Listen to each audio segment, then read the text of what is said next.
Oh my God, we're starting earlier than expected. What the fuck? Why is this my background still? Hold on. Why is that is not what I want. Hold on one second. There we go. That's not what I want. Hey guys, like I said, we are starting earlier than expected here. As always, I will be covering the Tony Awards.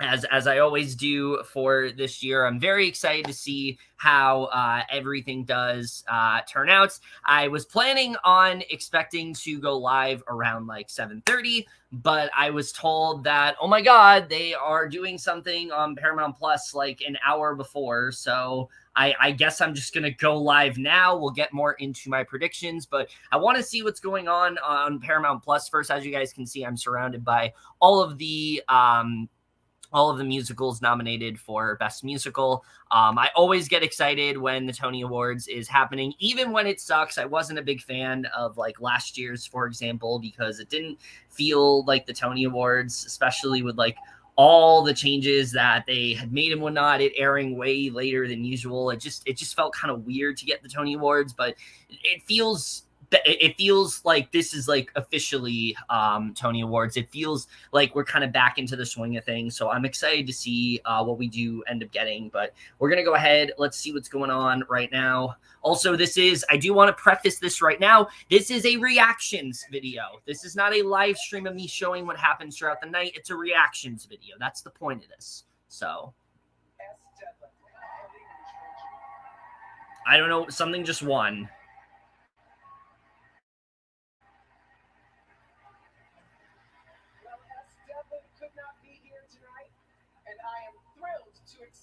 Tony on her behalf, excuse me. I didn't know that Tony's going to be so generous to me this year at my first appearance. See, Samuel, I had to get up here early. I know you yelled at me earlier. I get to tell that story on the Tonight Show someday.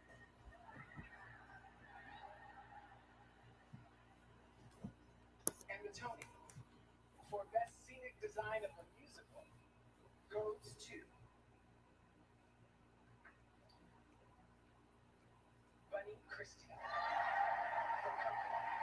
All right, Company. Yeah, that was predicted. I'm going to get into predictions like when we eventually go to a commercial of some sort. I'll talk about that, but I was not anticipating this to start like an hour earlier.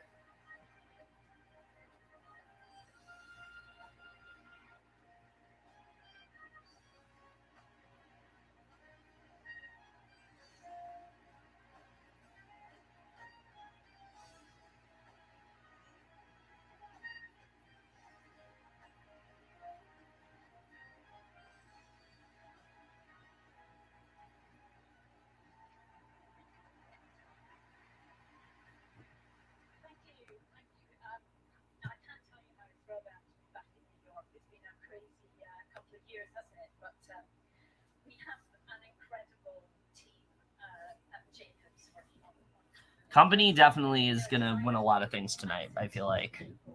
It's an like obvious conclusion to come to. Yes, I did hear about that, which congrats to 6. Very well deserved, especially score. Martin, Verity, Igor, Tim, the incredible cast and crew that we have. I'm just in awe of what they do every night. They're extraordinary. And my creative collaborators, Liam, Joe, Neil, Ian, Chris Harper, who pays my wages, and of course Arianna Elliott. Arianna, you always go to the bravest idea. Thank you so much.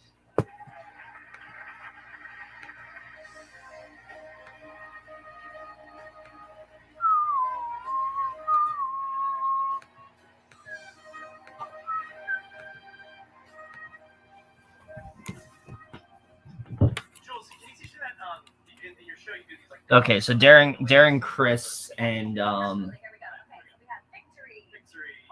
who else is hosting? Oh, Julianne Hough, I think. Yeah, okay. It's Darren, Chris, and Julianne Hough hosting like the first hour, and then it's gonna be what's it called?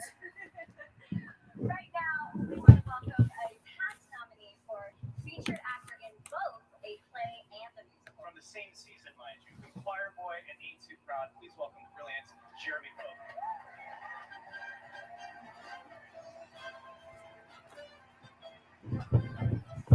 Trying to fix this fucking charger right here. In the season, I performed in both Choir Boy and Ain't Too Proud, just a few days apart. I got to appreciate the way our lighting designers created very different realities. Just the feeling of the light on our faces informed the intensity of our performances and reflected our emotional conditions. These next awards recognize the designers who create a sharp and vibrant impression of reality. Here are the nominees. For lighting design of a play, the nominees So are we just like not gonna go to commercial? Is there never gonna be time for me to discuss anything? Young Chang for colored girls who have considered suicide when a rainbow is enough. John Clark, The Lehman Trilogy. Jane Cox, Macbeth. Yi Zhao, The Skin of Our Teeth. For lighting design of a musical, the nominees are Neil Austin, Company. Tim Dealing, Six, The Musical. Donald Holder, Paradise Square. Natasha Katz, MJ. Bradley King, Line Over Sunset. Jen Schrieger, A Strange Leap.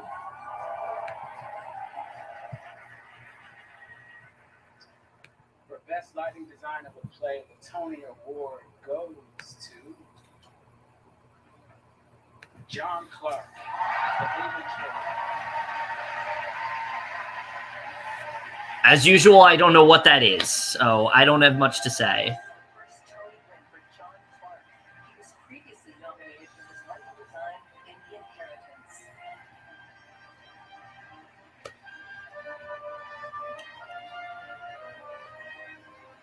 I don't have much to say about the plays. I don't know like anything about them.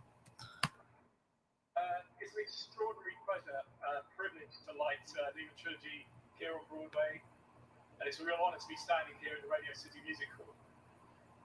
I'd like to thank the brilliance and the conceptual clarity of Sam Mendes, Ben Power, Ez Devlin for her audacious set design, Luke Halls for his immaculate crafted video design, our producers Rufus and Lisa at the MT, Karen Newling, Cash Bennett, John Sue and Wagner Johnson. Yeah, they're great.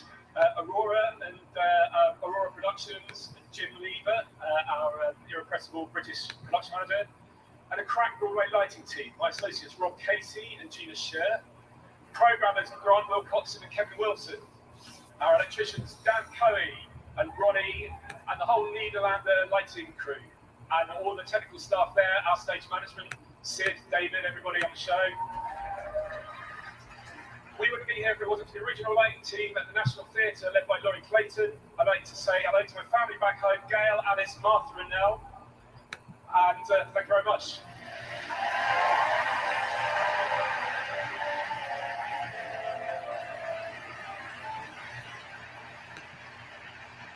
And now for Best Lighting Design of a Musical, the Tony Award goes to... Hi, Janaea. Natasha Katz.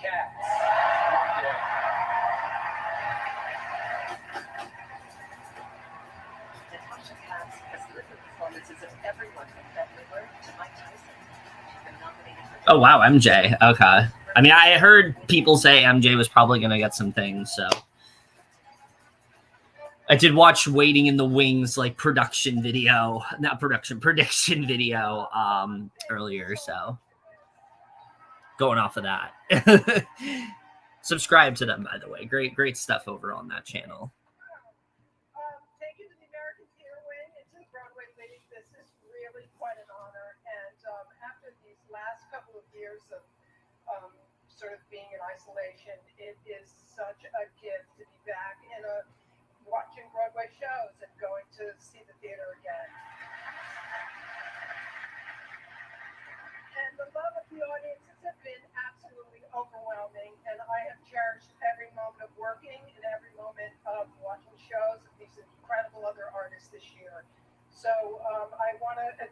Wielden, you are amazing. Your artistry is incredible. I saw you make magic every day. And the other designers on the show, you're a masterclass in collaboration. And we were led by the unwavering Leah Falk, our producer. It's been an incredible inspiration. And I couldn't be here without Craig Stelzenmuller, Alex Vogel, Kirk, Amina, Jimmy O'Fedigan. I got to go. So thank you, everybody.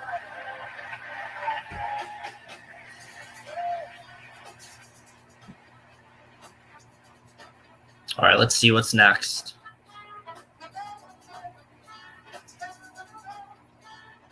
Can't help myself. When our next presenter is not a demon barber, he's a total blue blood. In fact, he's nothing short of Broadway royalty. A Tony Award winner for his performance in Sweeney Todd, please welcome Len Cariou. Give it up!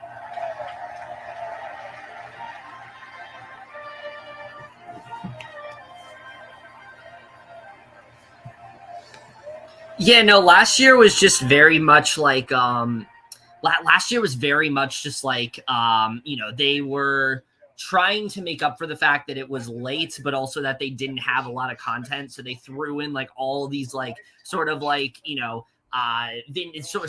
legacy performances and things like that, and it just felt very overbloated. So this year just feels a lot more like back to basics, you know.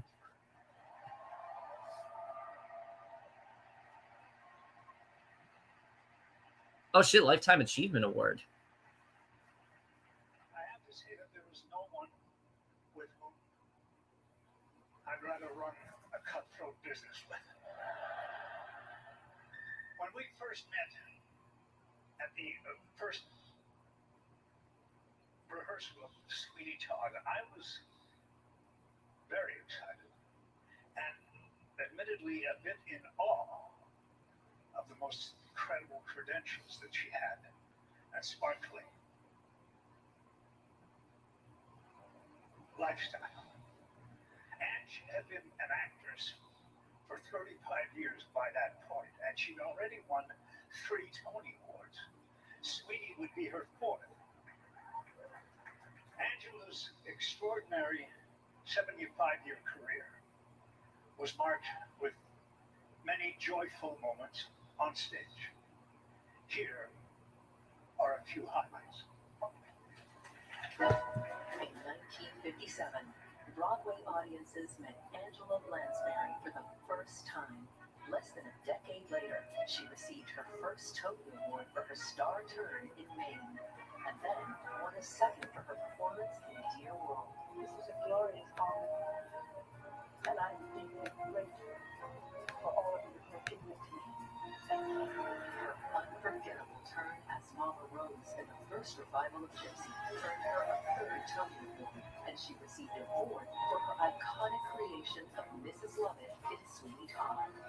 24 years and a mass of unforgettable credits later, she returned to Broadway in Terrence Malick's Dukes and earned her 5th Tony Award for Blind Stick just 2 years after that. Being back on Broadway and being with all the Broadway acts is the greatest gift in my old age that I can possibly imagine. Thank you for having me back. Oh yeah, for sure. Angela Lansbury is such an icon. Broadway shows, hosted the Tony Awards a record 5 times, and has received 18 Emmy nominations, the National Medal of the Arts, and an honorary Oscar. Tonight, the American Theatre Wing and the Broadway Wing are proud to present Angela Lansbury with a special Tony Award for lifetime achievement in the theater.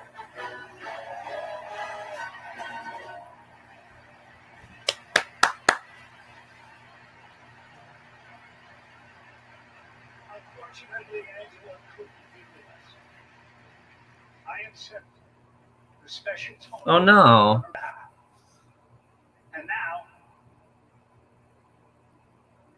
with a special tribute to Angela, please welcome the New York Gay City Men's Chorus.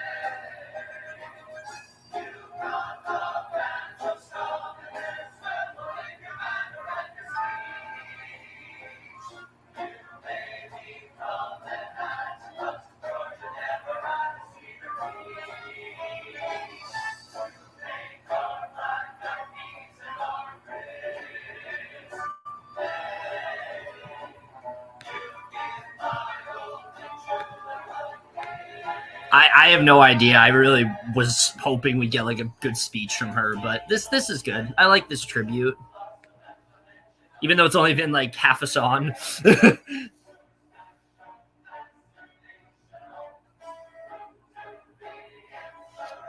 It does make sense to do this song though, because I believe this is like the first one she won a Tony for. And people forget that like Angela Lansbury started on Broadway.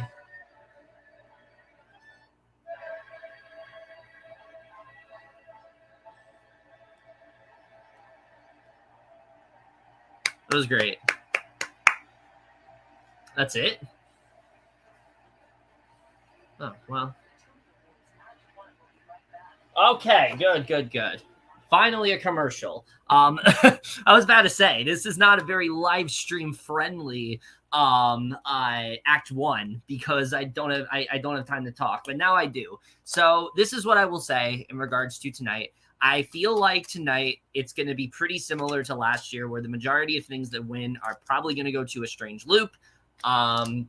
Plays, I have no fucking idea. I know Revival, if Company's nominated, it's probably going to win stuff. So I think those two are probably going to be like the heavy hitters tonight. I will say MJ and Six have won a little bit so far, so maybe Strange Loop isn't going to sweep quite as much as we think, but I'd be very surprised if it doesn't win Best Musical and it doesn't win Best Actor. I feel like for a while Six was like dominating the conversation, but once they opened up the deadline, Strange Loop, it just kind of started to gain a lot more momentum. So I feel like a Strange Loop is probably going to sweep, but we'll have to see. In regards to the way they're doing this, I'll be honest, I'm not a big fan of like, oh, the exclusive first hour on Paramount Plus and then watch the rest on CBS. Like, just make it an extra hour on CBS. Like, I don't really understand why they can't do that. It just feels like it just feels kind of a waste. It's like, oh, if you only if you have Paramount Plus, you're able to watch this. Like, it's good for Paramount Plus, obviously. I just feel like it's kind of counterproductive of even having the whole award show. So I'm not a big fan of like this hour thing, but I do like this structure a lot more than last year's, where it was like the majority awards we're going to present in the first 2 hours, and then the other awards we'll just present right at the end. That was just very clunky. So I think this is better.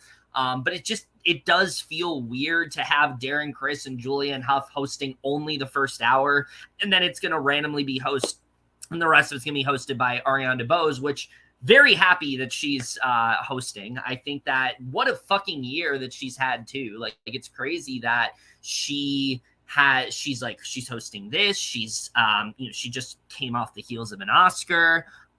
She was in countless like musical stuff last year. Like, she's definitely deserved to get this hosting gig. Again, it just feels like, what's the point of Darren Criss and Julianne Hough hosting this first hour? But anyway, let's get back into it. There was something for everyone this year, from classic comedy and tragedy.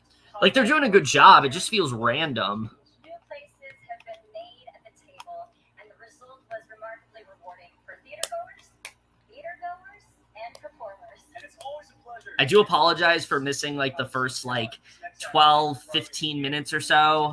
Again, I didn't think that this hour was going to be of much substance. I thought it was just going to be like a behind the scenes thing or something like that, but not the case.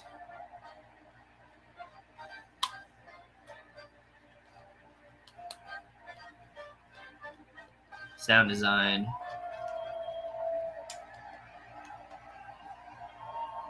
I don't know who's going to get this one. I feel like, I don't know. What a thrill to be here. But for the first time in my life, at 85 years old, to make a presentation to other gifted theater artists. Also, I did mean to say, though I don't mean to interrupt this speech that he's giving. It's a very important one, but I am not quite as familiar with some of these shows as I have been in other years, solely because like I just don't have any access to them. So like if it's not a Strange Loop or Six, I don't really know a lot about it. Girl from North Country, I know is like a Bob Dylan musical. And then Paradise Square, I don't even know what that's about. Like, I don't know the plot of it. I know people really seem to like it. And then MJ the Musical obviously is an MJ biopic, but that's really all I know. So I don't have quite as accurate. Oh, and Mr. Saturday Night. I have been listening to the cast recording for that. I like that one. But I don't know a ton about some of these shows. So my predictions, take them with a grain of salt because they're probably not going to be as accurate as some other years. That is all I will say. But I mean, obviously I'm going to do a live stream for this. Like it's a tradition. Like it would be weird if I didn't. And I look forward to it every year, so.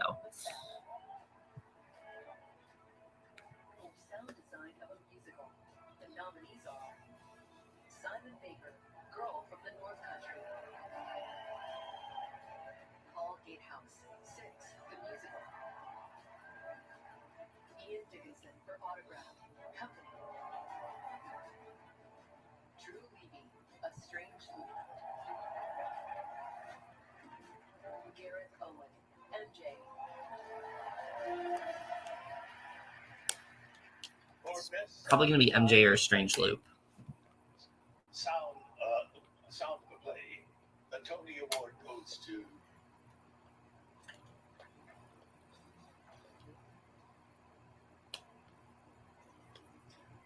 Mikhail Dixon. Once again, I know jack shit about the plays, so I'm not even going to bring those up. And yes, that was great, Janae. Janae, I really did enjoy that.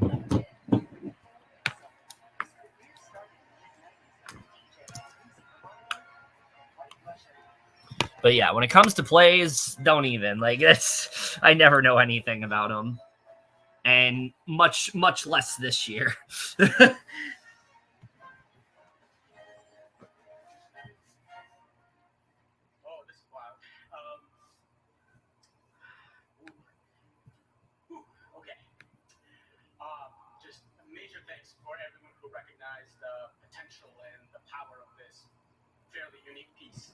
Especially our bold producers and our agents and all the theaters that helped develop. Hi, Terrell. Get it here. Major gratitude to Lucas and his mother for trusting me. Oh yeah, that's true. I do remember some of that. Les, Dee Dee, and the rest of the design team. You guys were such a true family, and grateful for all the support and collaboration. Huge shout out to Beth Lake, Sam Kuznets, Megumi Katayama, Kat Martis, Lee Kinney, and Valentine Makuga. I really couldn't have not done this without you. A special shout out to all the fellow nominees. It is an honor to be on a list with you all. And finally, much love to my better half, Vera, who, despite my lifestyle, has agreed to marry me. And actually, we're getting married in just a couple weeks. So this is the best wedding gift ever. Thank you.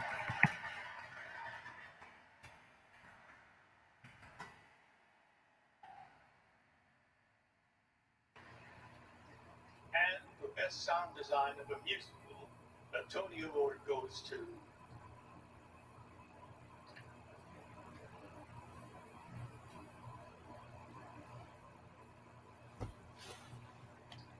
Gareth Owen. Oh, all right.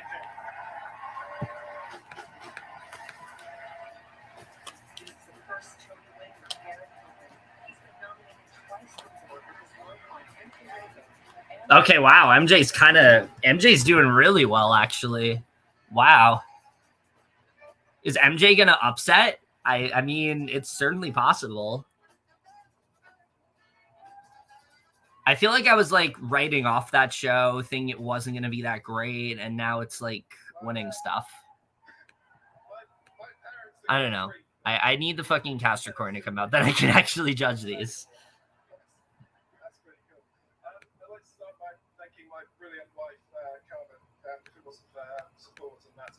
Our kids, Magda Sotheby's and Oscar. There's no way I'd be standing up here now. Leah Burlak, Chris Wheeldon, David Holstenberg, thank you for trusting me and giving me the job. My team, my sound team, Russell Godwin, Maxine Gutierrez, Scott Kuka, Dwayne McKee, Josh Liebert, Bill Lojo, thank you. You guys are brilliant. My long-suffering agent, Jerry Hendry, and finally, my mum and dad for not pushing me too hard to get a proper job. Thank you.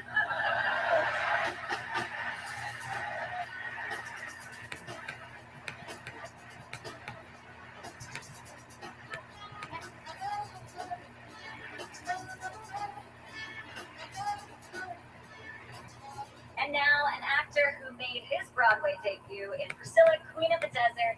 He returns to Broadway in July in Dear Evan Hansen. Please welcome Gaten Matarazzo. Indeed she is. Indeed she is. And she's, like I said, I think she's definitely earned this hosting gig, especially with like how much she's been like just killing it like in pretty much everything. Oh my god, it's Dustin.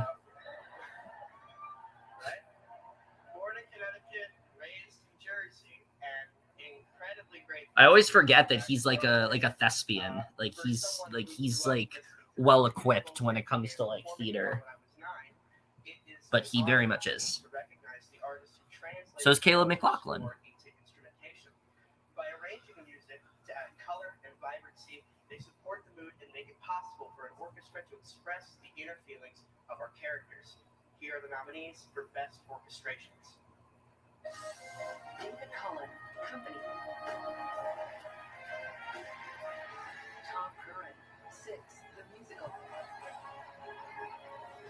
Simon Hill, Girl from the North Country. God, I hope not. Just so like people aren't fucking talking about it constantly, because people still are.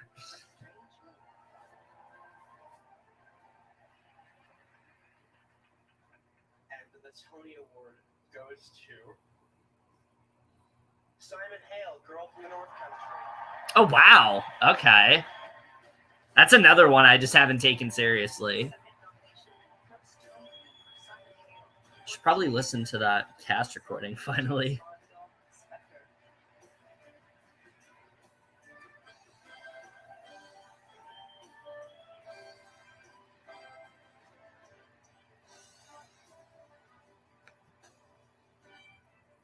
So much. Thank you to the Broadway League American Theatre Wing. It's such an honour to be standing here in this beautiful hall with such a history behind it.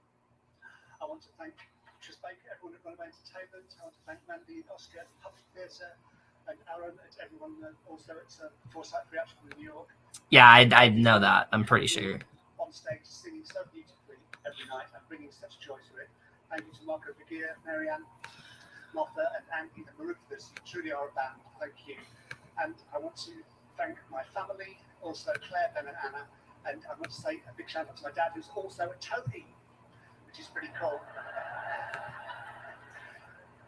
Thank you to our wonderful creative team, Grace Smith, Simon Baker, Mark Henderson, Lucy Hine, and Colin McPherson. Colin, I don't know how you did this, but I'm forever grateful to be part of it.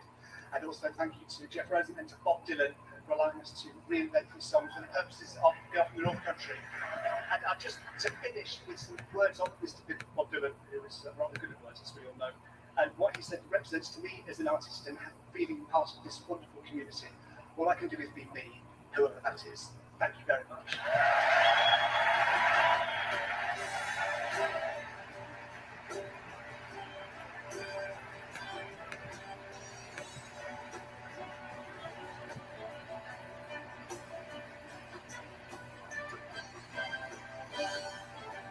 One of the greatest gifts of being back on Broadway and a part of this wonderful community again is the chance to interact with our heroes from the theater.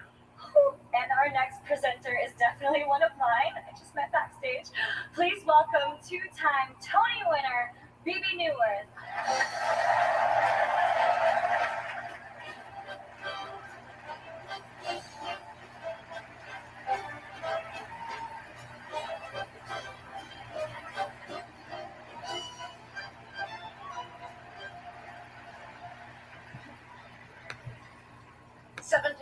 Years ago, the first Tony Award for choreography was presented to the legendary Agnes DeMille, who revolutionized, yes.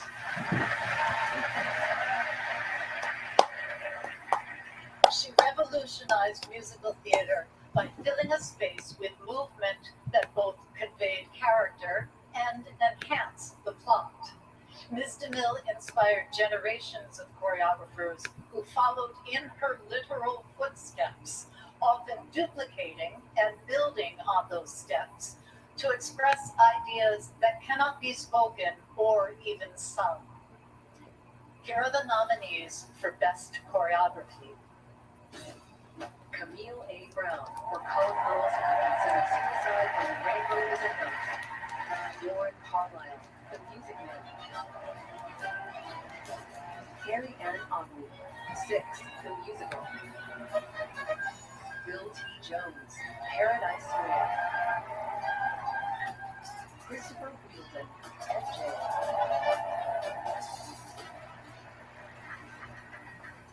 And the Tony Award for Best Choreography goes to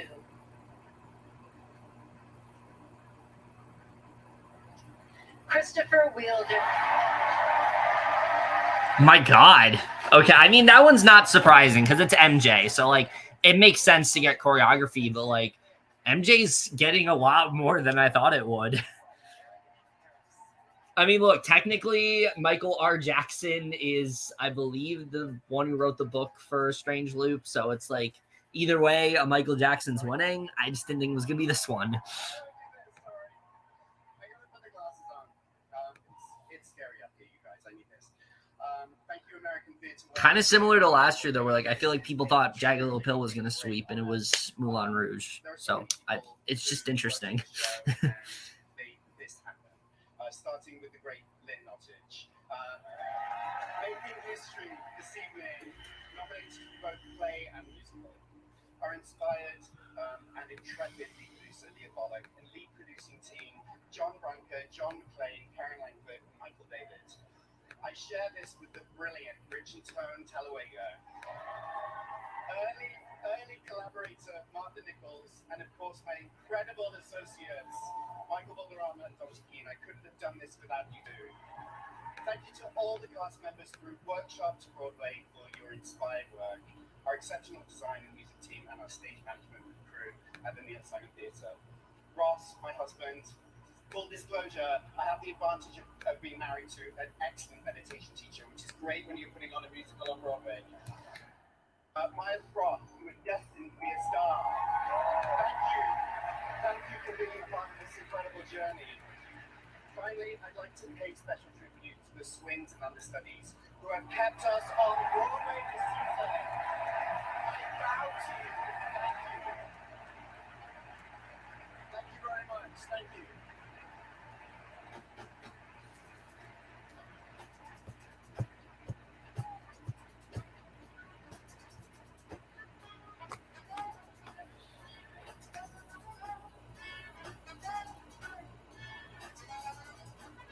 Well, believe it or not, folks, that is it for the Tony Awards Act 1. Congratulations Oh, wow. to all of our nominees and our winners. See what I mean? Like, this is like kind of pointless. Like, Got a reserved seat for you here at Radio City Music Hall for the 75th Tony Awards. Hosted by Academy Award winner and Broadway's very own, our pal, Arianna DeBose. woo!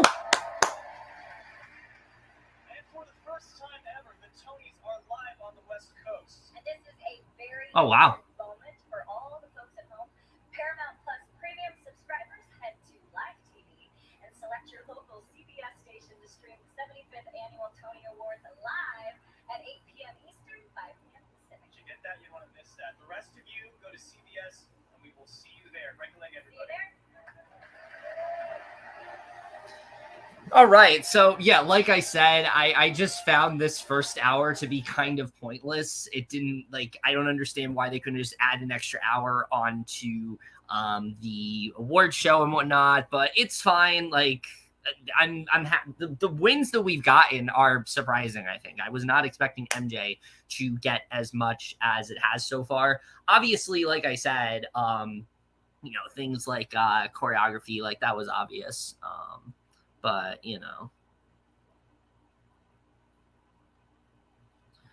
I mean, technically, but I haven't seen it done quite like this before. What they usually do is like in between, like, once they come back from commercial, they'll like show awards. So I guess that's cool. I just like, I don't really like the one act on half of it on Paramount Plus, half of it on CBS. It makes the actual like award show just feel a lot more unceremonious to me. But I don't know, maybe that's just an unpopular opinion. Anyway, don't listen to my predictions. Clearly, I don't know what the hell I'm talking about. MJ's probably winning a lot more than I expected, but we'll see. Let me talk a little bit about the shows that I do know things about. Six was a show that I heard a lot of people raving about like last year. I finally listened to it, and I get the hype now. I'm a big fan. I think it's a fantastic cast recording. I think it's a genius concept. If you were to have talked to me like a couple months ago, I would have said that's probably sweeping. But now, Strange Loop being eligible, you know, I feel like that is still going to get a good amount of stuff. But MJ kind of swooped in there as well. And I think I was just under the impression that MJ wasn't going to be that good because there's a lot of like biopics recently that I feel like have happened that haven't been great. So I kind of just assumed MJ was going to be one of those, but doesn't seem like that's the case, which is good. So yeah. I wouldn't negate it. Like, I definitely wouldn't like, I definitely wouldn't like shut down the possibility of that happening. I don't know if that's the case, but like, I don't know. It could.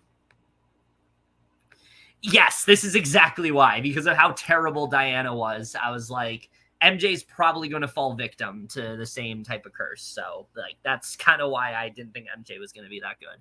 Because I think a lot of people assumed Diana was going to be, like, really good, and then they actually saw it. I haven't watched it. I haven't actually watched it. I just know, like, it's been so panned by so many people.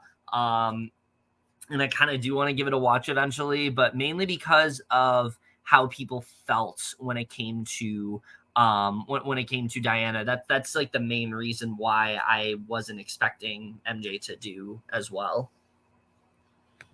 Tina's a good example. Tina's a good example of one that did well. Don't even get me started. Like, just watch my rant I did about it when it came out in 2019. My God, that film.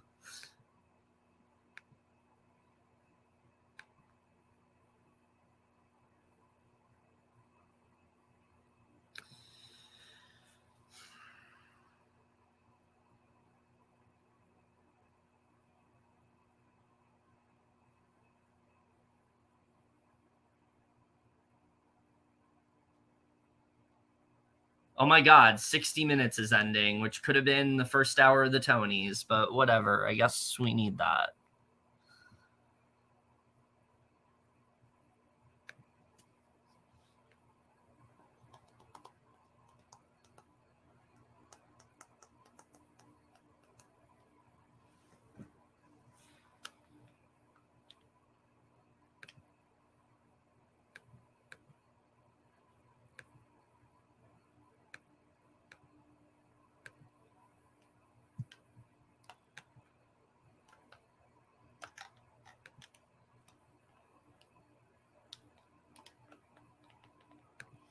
I can't give you an answer to that because, like I said, I have not kept up with this season in the way I have other years. So I really cannot say definitively, like, this is a snub. The only one I can probably say is like an obvious one is that I have no idea how you have 6 nominated for all this stuff, but you don't nominate any of the women nominated for that show. Like, that was very surprising to me.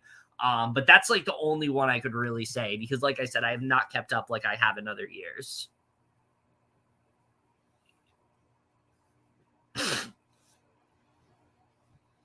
Oh, that's cool. I need to see a Broadway show soon myself. I haven't gone since I think 2017 was like the last time.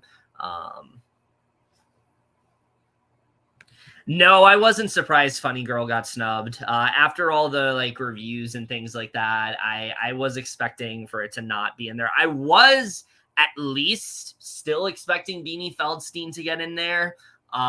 Just because like I've seen it happen before where like there's like a lot of like critically panning and things like that, and yet the person still gets in there. But yeah, I wasn't surprised to see Funny Girl snubbed. That wasn't too shocking to me. I did kind of forget Company was this year, though. I thought for some reason it was like last year. Or like, yeah. I definitely recommend going at least once. It is a really amazing experience. Especially there's really nothing like live theater. Like, you know, you see movies and it's like cool. You know, you're seeing a movie, you're in the theater. It's like pre-recorded footage. There's really nothing like live theater out there. So I definitely recommend going if you can.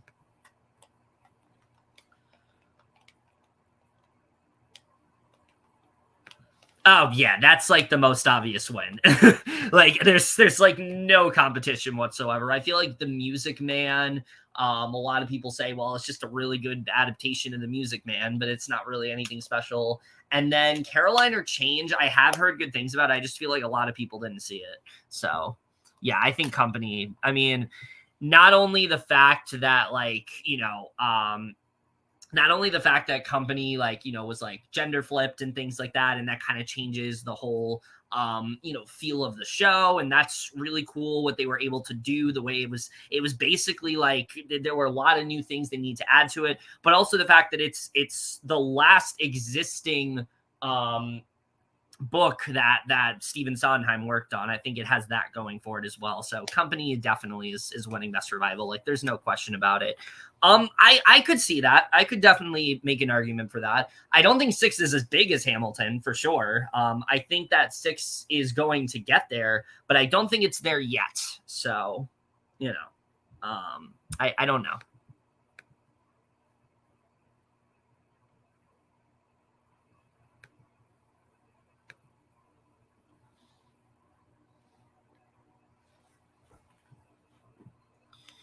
All right, so it should be starting in like a minute.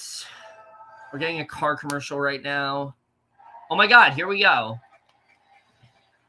CBS special presentation live from Radio City Music Hall, the 75th Annual Tony Awards, with your host, Arianna DeBose.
Oh my God, Cabaret.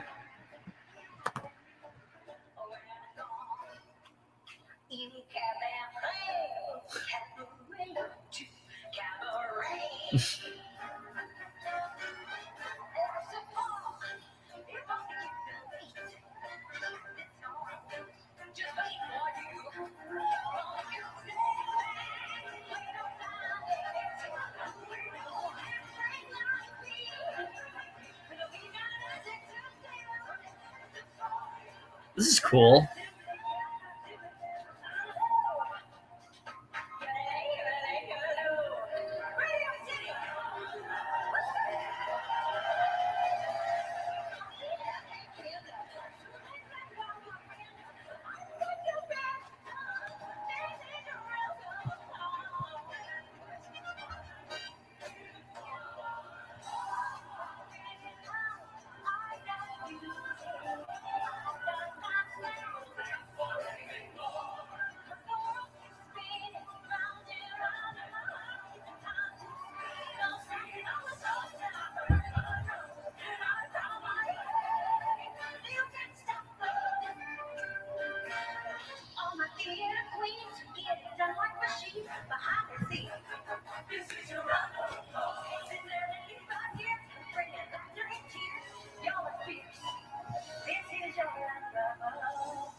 I want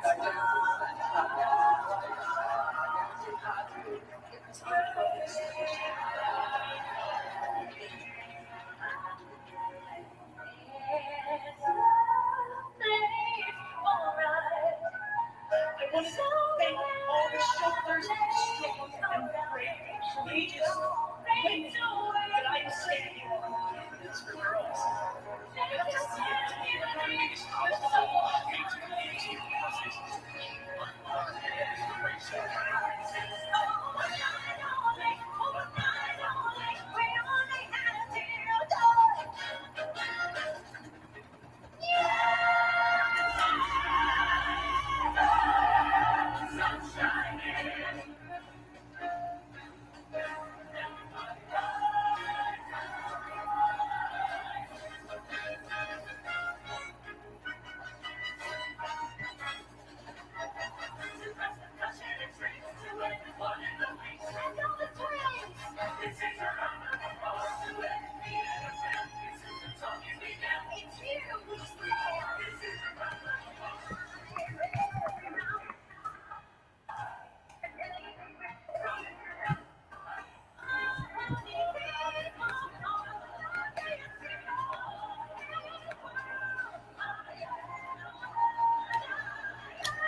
That was great. That was great.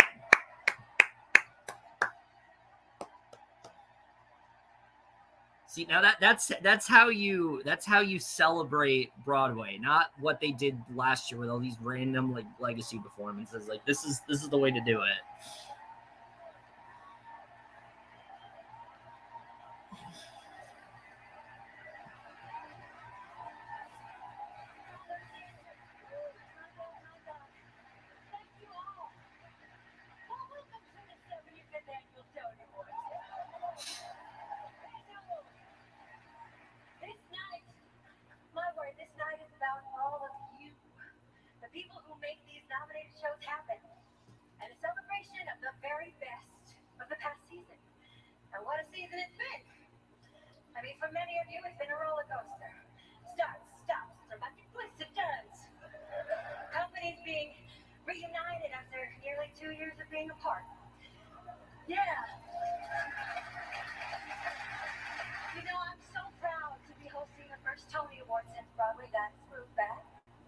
And I am so proud that the theater is becoming more reflective of the community who adores it. Yes, that is very important. In doing so, it has gained new performers, new creatives, new fans. It has shown us stories that have broadened our world and opened our hearts and our minds. And while we have not solved all of our problems, I feel like the phrase Great White Way is becoming more of a nickname as opposed to a how-to guide.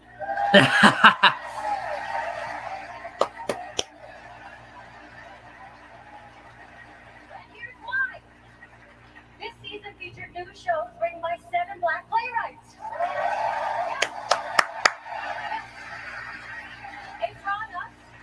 It brought us a gender-flipped production of Company.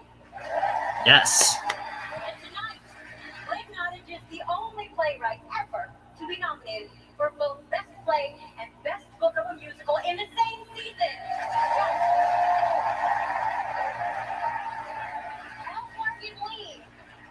L. Morgan Lee is the first openly transgender performer to be nominated. And probably winning Best Supporting Actress.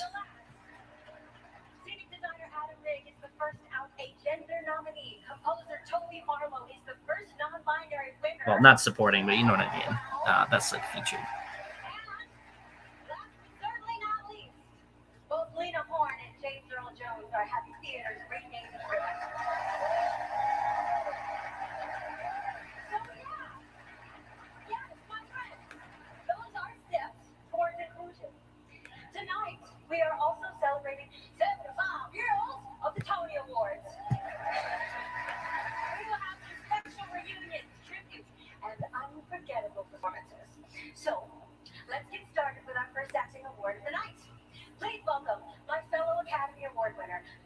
it's really cool that I get to say that. Now it's over. It's over. We won't talk about it anymore.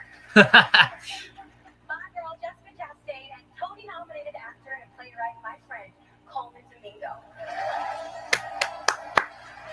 All right, here we go. First award. First real award. Not saying the other awards weren't real, but like in terms of like, you know, the actual show. First award. It's our pleasure to present the first acting award of the 75th Tonys. In a season of daring and riveting work, these performers infuse their roles with a finely tuned perception of human behavior. Through their total awareness of their characters, they achieved a level of artistry that presented not just the illusion of life, but life itself. They gave us profound moments that took our collective breath away and demonstrate while there is nothing like live theater. The nominees for Best Performance by an Actor in a Featured Role in a Play are Alfie Allen, Hangman. I know nothing about any of these, so. Chuck Cooper, Trouble in Mind. Jesse Tyler Ferguson. Oh, actually, no. Okay, know about that one because of the incident that happened. Ron Cephas Jones, Clyde. Michael Oberholzer, Take Me Out. And my buddy Jesse Williams, Take Me Out. Yeah, you probably are because I'm on what the hell is it called? I'm on Paramount Plus, so I'm probably like a couple minutes behind. Jesse Tyler Ferguson. Okay, so the one I knew about is the one that won. Cool.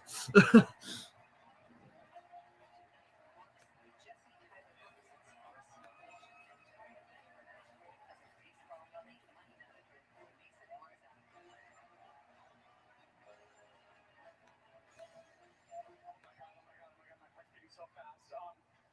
25 years ago, I worked at the Theater Circle gift shop on 44th Street, which happens to be 3 doors down from the Hayes Theater where Take Me Out is playing. And I would sit in there and I would be folding my Phantom of the Opera t-shirts and watching actors walk by the windows on the way to their half hour call. And I thought, oh God, I hope that's me someday.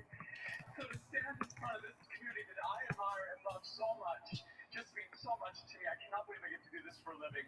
Mom, Dad, thank you for letting me move to New York when I was 17 years old. I told you it'd be okay. Carol Robbin and everyone at Second Stage, thank you for bringing this play back to Broadway. Scott Ellis, you have assembled such an incredible group of artists and designers to put this play together. This play would not be possible without you. Just take it and accept it. Richard, oh God. 13 seconds. I'm going to keep going. The company of Take Me Out's here. So many of the company of Take Me Out's here. And my understudy, Tim Wright, is here as well. Bonnie and Craig, thank you for always trusting my gut instinct, even when you didn't think my gut instinct was right. It is always right. And Justin, my husband, I have to run for a brief moment. Justin was part of the producing team that brought Dana H. and Is This a Room to Broadway this season. I am so endlessly proud of you, and you have incredible taste, obviously. And Richard Greenberg, your words are a gift to any actor who gets the pleasure to say them. I'm so honored that I'm here, Mason Mars. I thank you so much.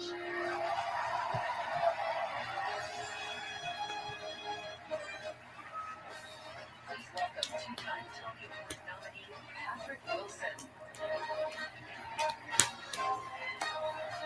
All right, so I think it's probably going to be featured actress in a musical. The Music Man. Yep. Meredith Wilson, no relation. Meredith Wilson's Valentine's, a small town America, opened on Broadway. In this classic. Oh, it's okay. It's going to be a performance from Music Man. And we have the pleasure of watching them fall madly in love.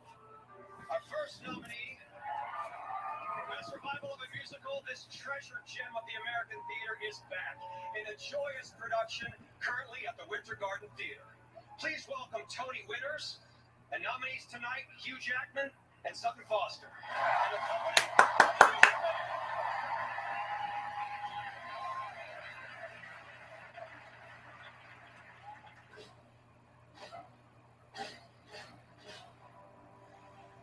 "76 trombones led the big parade. What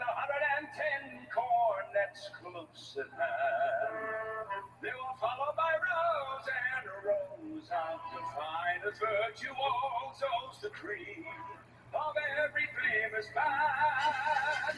76 strongholds called the morning sun, for the 110 cornets right behind. To a 1,000 bees ringing up like weeds of every sacred line.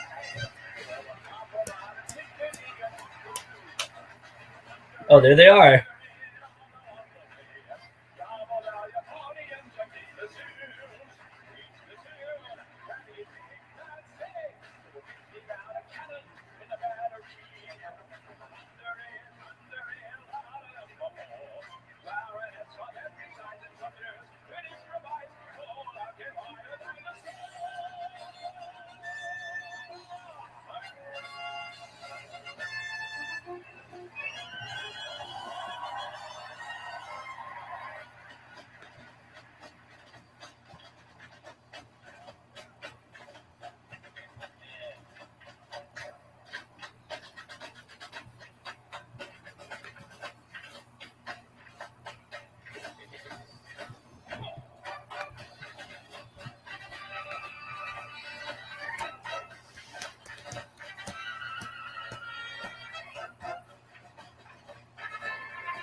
I mean, that was pretty good.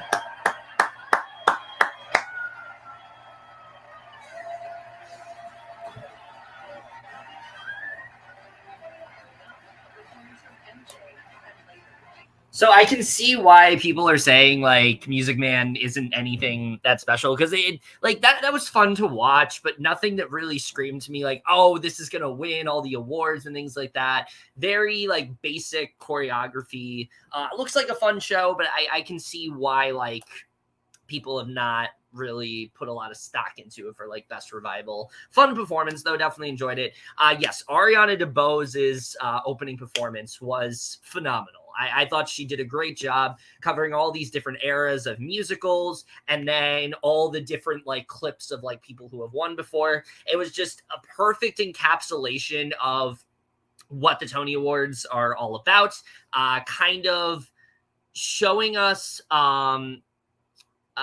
showing us like that, you know, we're back to basics and things like that. This is like, you know, what we're used to. It was just really great to see. So I really enjoyed that performance a lot. Opening speech, loved all of that. Her talking about the representation of in theater, all that wonderful stuff. Really good overall, I would say. Not much to comment on in terms of the play win, because like I said, the show that won is the only one I know about. And I feel like the only reason I know about it is because of the controversy, which sucks that that's the reason why I know about it. But like, you know, saw Jesse Tyler Ferguson's tweet and things like that with what ended up happening, and what happened to Jesse Williams with people like, you know, recording stuff that they're not supposed to, which like you would hope that people wouldn't do that, but people are just fucking assholes sometimes. So like they just, you know, want to break rules just to break them, I guess. And just so they can like go viral on Twitter and all that stuff. Which is really stupid, but yeah, congrats to Take Me Out. I guess I did look into what that show's about, and it actually does sound really interesting, and it definitely is something I would. It's definitely something that like I could see getting like a movie adaptation or something like that at some point. It seems like a really like impactful show for sure. So. Oh, for me, I mean, I guess I'd say In the Heights, because I feel like it had so much recognition in the beginning of last year. And then like when West Side Story came out, everyone was praising that and people were kind of forgetting about In the Heights. So I would probably say that one. But for me last year, the one that nobody talked about that I really liked a lot was Everybody's Talking About Jamie. Fantastic film, like really well done, did a really good job of taking the show that not a lot of people know and, you know, telling the story really well. I thought the songs were really good. Cast was incredible, especially Sarah Chaser. Really, really great overall. I wish more people talked about that film for sure. The one I always go to, though, in terms of like movie to musical ones is The Last 5 Years. I think The Last 5 Years is a excellent adaptation of that film, you know, for a show that is basically seen as like unfilmable. The way they were able to make it, you know, work as well as it did, I would definitely say that one. Okay, it's back. I would not say Tick Tick Boom didn't get recognition. It got a lot last year, so I wouldn't say that one. But yes, that is a great film. Shows open these past few months. The understudies, the Swings, and the Sandbox. And let's not forget the stage managers and the associates and the dance captains who are earthbound to go on at a moment's notice. So good. Together. Orchestrations, who by the way sometimes play a score they have never seen before. That puts me on and on because a show is put on by many people, not just the faces that you know and love. And I'm real, yeah, you might feel bad for that. We're not really passionate about this. Yeah, in fact, dancers in our opening number have been playing for understudies during the tenure of their careers. Now, I will. Yeah, shout out to all the understudies. But here is our first 75th anniversary reunion. From the 2015 winner for Best Revival of a Musical, The King and I, please welcome Tony Award winners Kelly O'Hara and Ruthie Ann Miles.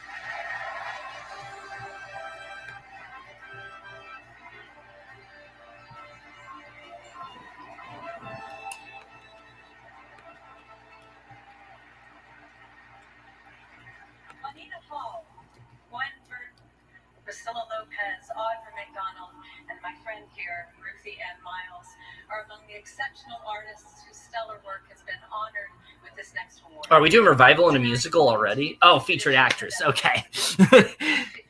That makes sense. Add another name to an illustrious list of featured performers. I am proud to have been recognized in an industry that has embraced inclusion and individuality.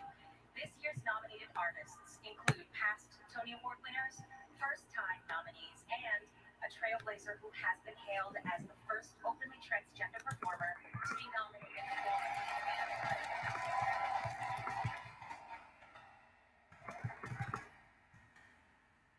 The nominees for Best Performance by an Actress in a Featured Role in a Musical are Jeanette Bayardell, Girl from the North Country.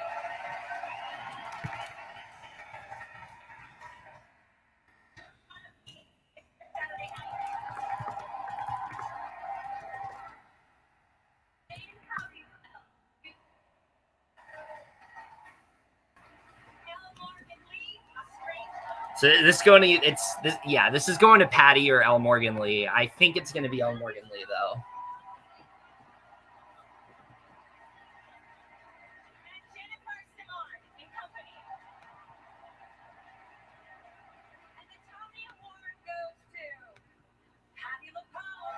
Okay. All right. I mean, Cassandra, you know what you're doing. You followed this season better than me. So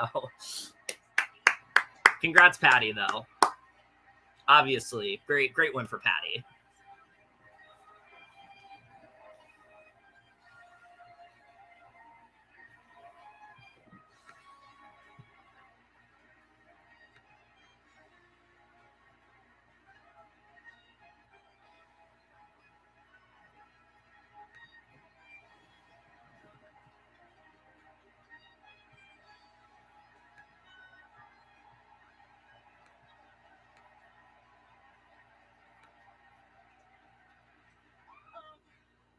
Thank you. I started this journey with Marianne Elliott in 2018.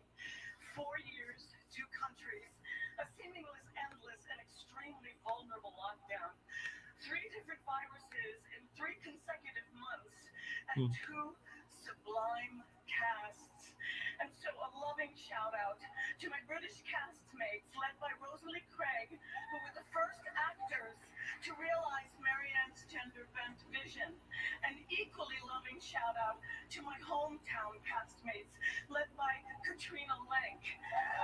Yes, that was a shocker, I will say. I was surprised she didn't get nominated, especially for, like, she got nominated for The Band's Visit. Like, what the fuck? It's my honor to work with every night.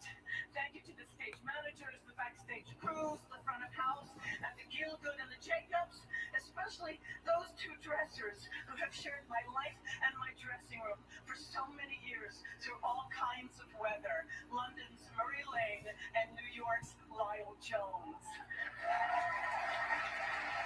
A huge gratitude to all of the understudies across all of the stages in New York. And to all of the COVID safety people. Yes.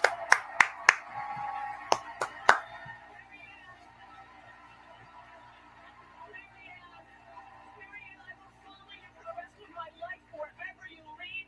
Chris Harper, who pays my salary.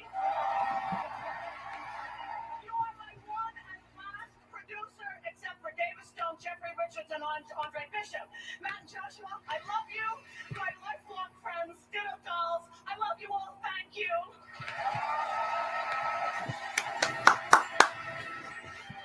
Great speech all around. Amazing speech. But I mean, it's Patti LuPone, so are we surprised? Okay, it's going to be the MJ performance.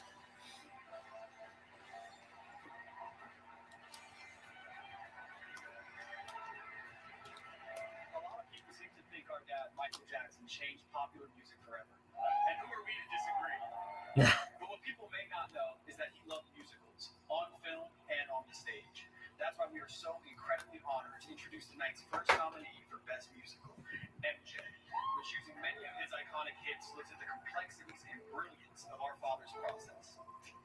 This number showcases that creative process as he builds the dance routine step by unforgettable step to one of his best loved hits, drawing on some of the influences who helped inspire his signature style. So it is with our great honor to now introduce Tony nominee Miles Frost and the remarkable cast of MJ.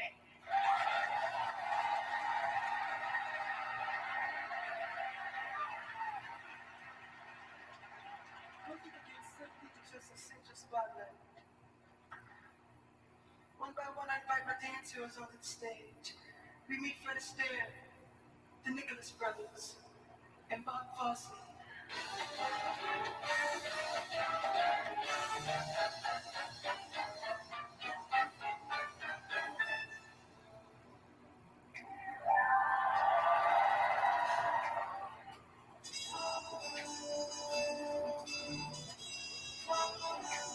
Holy shit.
No, not the buffering. Oh my god. That's the one thing I hate about Paramount Plus. It always fucking buffers. I don't know if it's my Apple TV or if it's Paramount Plus, but it always fucking buffers. So that's not going to be the first time that happens tonight. But anyway.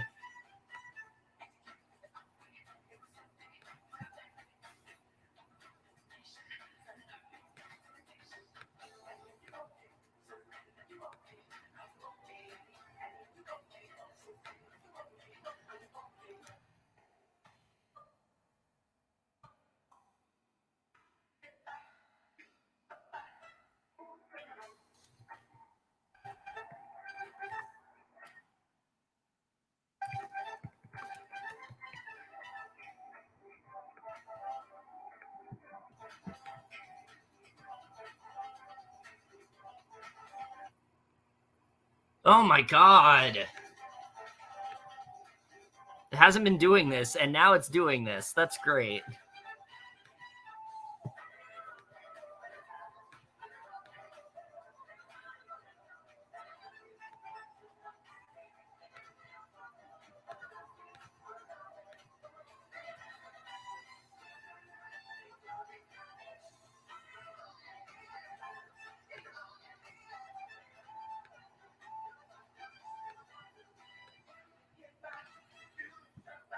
Smooth criminal.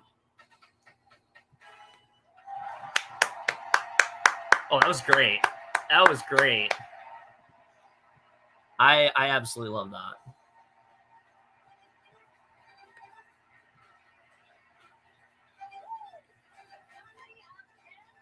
Yeah, I mean,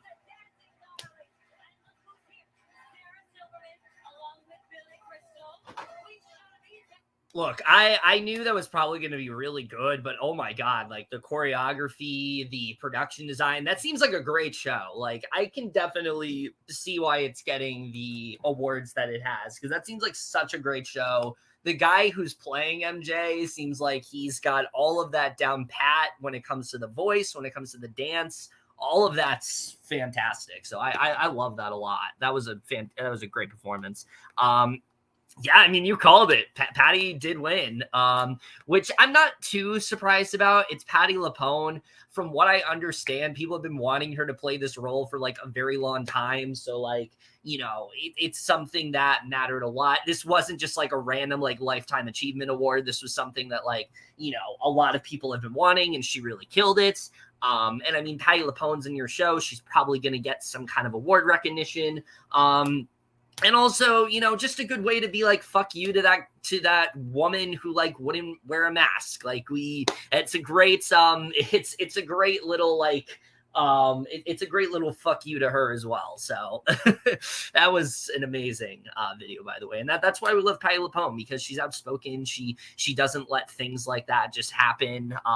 We absolutely love that. But yeah, this has been a really good show so far. I think this definitely is more like what I'm used to from the Tonys, and that's what I really appreciated overall. So yeah, I'm enjoying this a lot so far.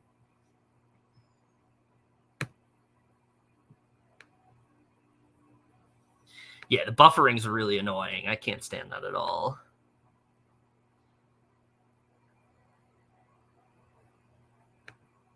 Oh, wow. Okay, that's cool. I like that. Uzo Aduba's fantastic.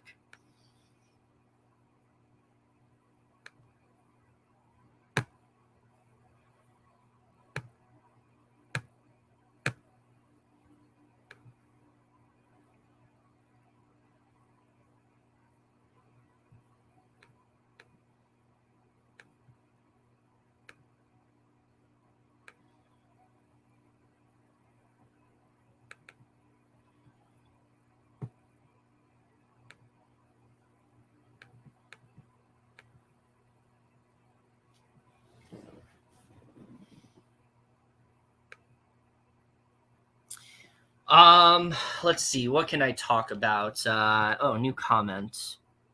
Yeah, honestly, after that performance, I could definitely see it. I don't know if A Strange Loop is going to sweep as much as people thought it would. I really don't think that's going to happen, especially with like the awards that other shows have been getting. I don't know if that's happening. I feel like MJ had a bit more momentum than people thought it did. So yeah, I mean, I could see either possibility happening. I do still think A Strange Loop is going to win Best Musical. I just don't think it's going to sweep as much as people are thinking with the awards we've already gotten. I think it's going to be like some A Strange Loop, some MJ, a lot of Company. Like, I think that's probably more likely what's going to happen. So, but we'll see. We'll see. So, yeah.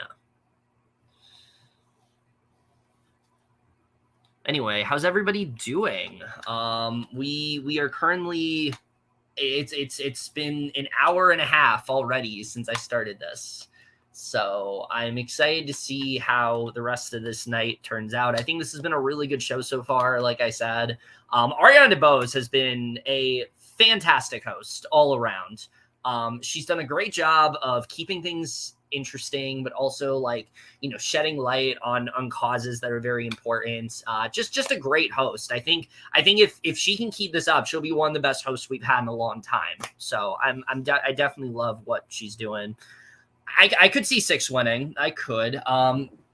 I just don't think that the hype is there quite as much as it was like a couple months ago. I think that A Strange Loop is more likely to win. So that's what I think is probably going to happen. But there could be an upset. Like I said, a lot of people thought we were going to get a Strange Loop sweep here, and that's clearly not happening. So you never know.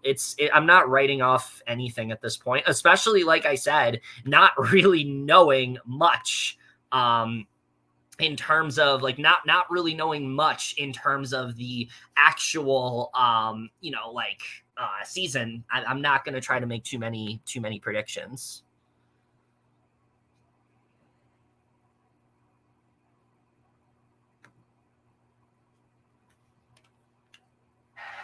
Oh, we're back.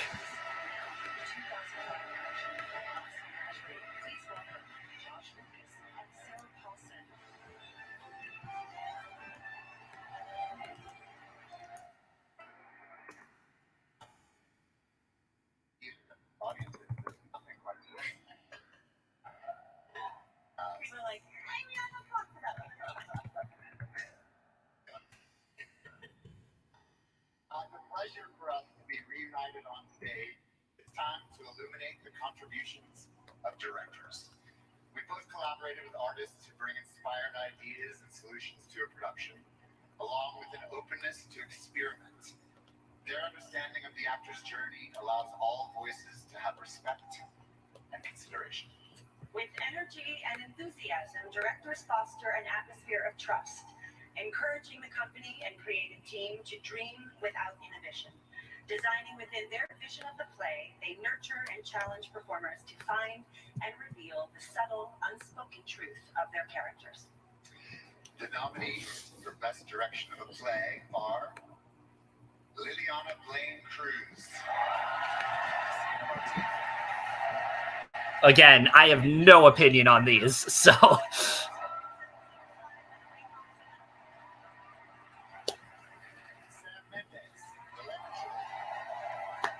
Oh, Sam Mendes, okay. That's cool. I didn't know he wrote a play.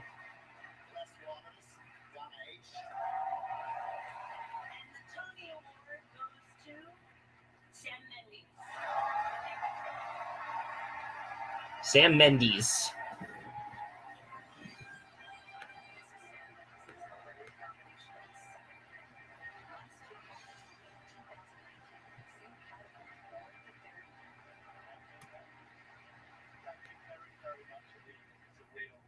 It's an honor to be part of the theatre community. I'm proud, especially this year, to be part of the Broadway community in a season of such rampant creativity and diversity. So thank you for remembering us. I don't want people to say thank you to for keeping the show alive during some pretty dark days. Thanks to John, everyone at the National Theatre, and Norris, and everyone at Neil Street.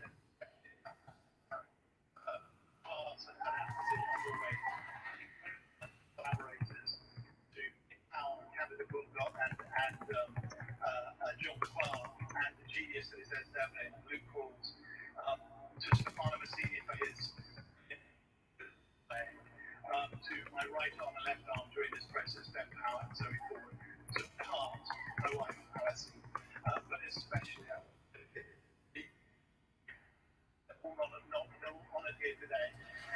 So by definition, they can't all be up here. But I work with all of them, Adrian, Adam, and Simon, for over 25 years. And it is my great, great honor and delight that they just keep getting better and better. So all of these, the three of them, you share this with me. Thank you very, very much.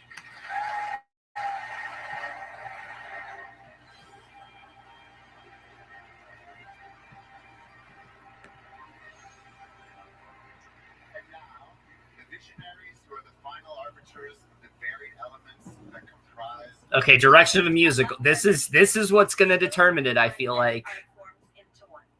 The nominees for Best Direction of a Musical are Stephen Brackett, A Strange Loop. Okay. If Brackett doesn't get this, I don't think A Strange Loop is winning. Connor McPherson, Girl from the North Country.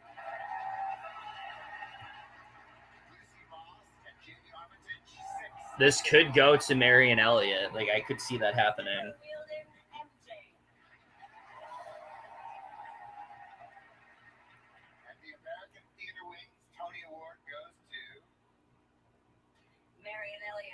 Oh, shit. Okay. Okay.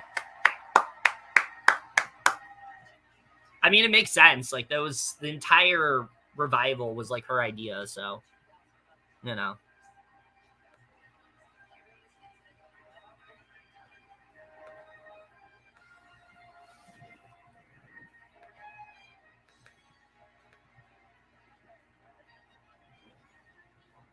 They just said I could swear as much as I like. Wow. Thank you first and foremost to Stephen Sondheim.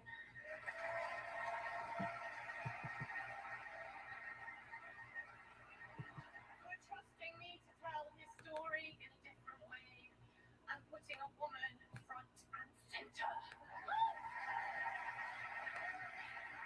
I share the belief that theatre should be for the now, that should speak directly to today's audience.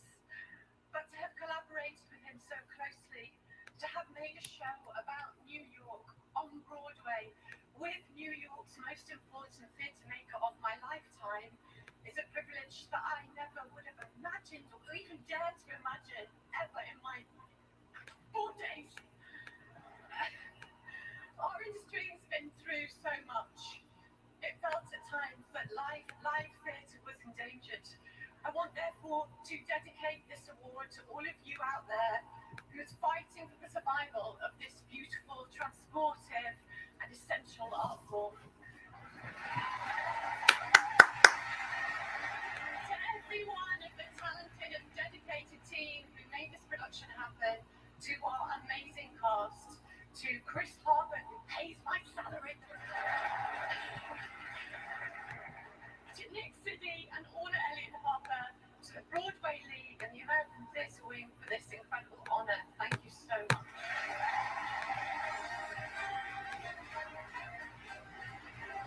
That was a great speech.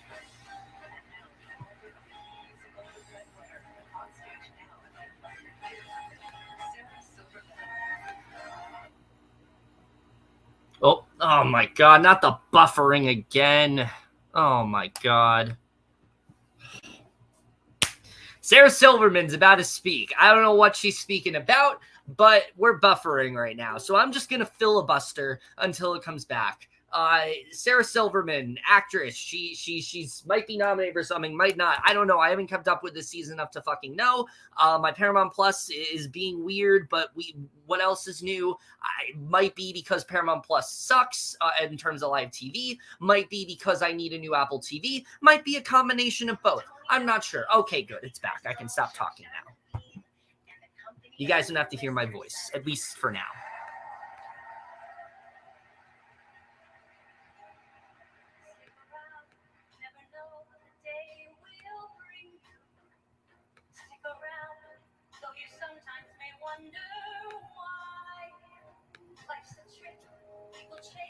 Oh my God.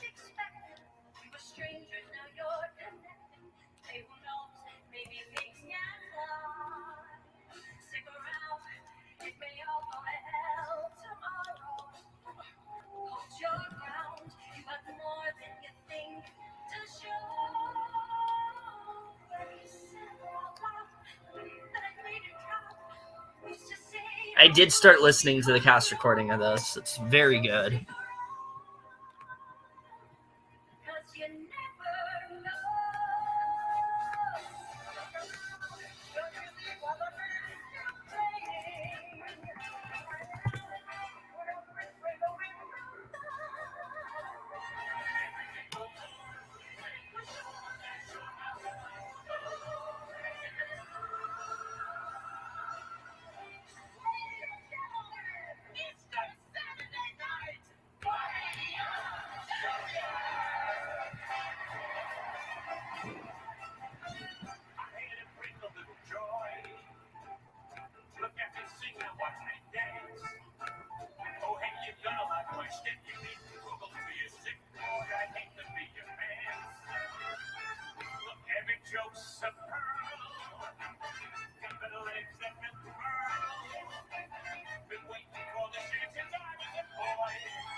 I literally listened to this like 2 days ago.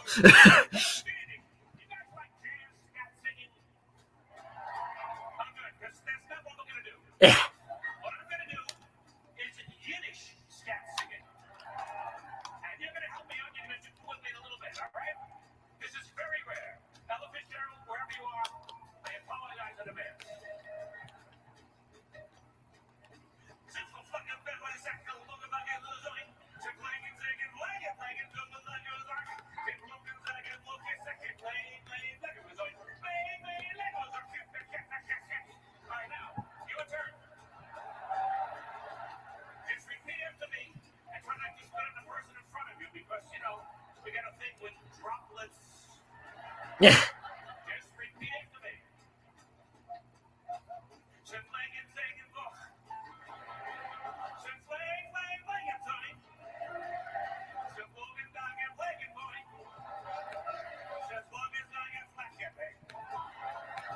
Yeah, but you know what? It works. Like, I can't resist, like, Crystal's just, like, stage presence and charm. Like, he's such a talent. Like, he's never going to lose that touch, with me at least.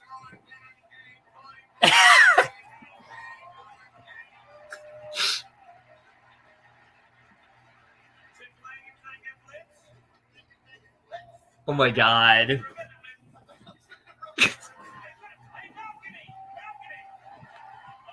Oh my god, he's going to the balcony too? Oh, this is so good.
So good. Listen, Billy Crystal, yeah, he did his thing, but it fucking works. It works.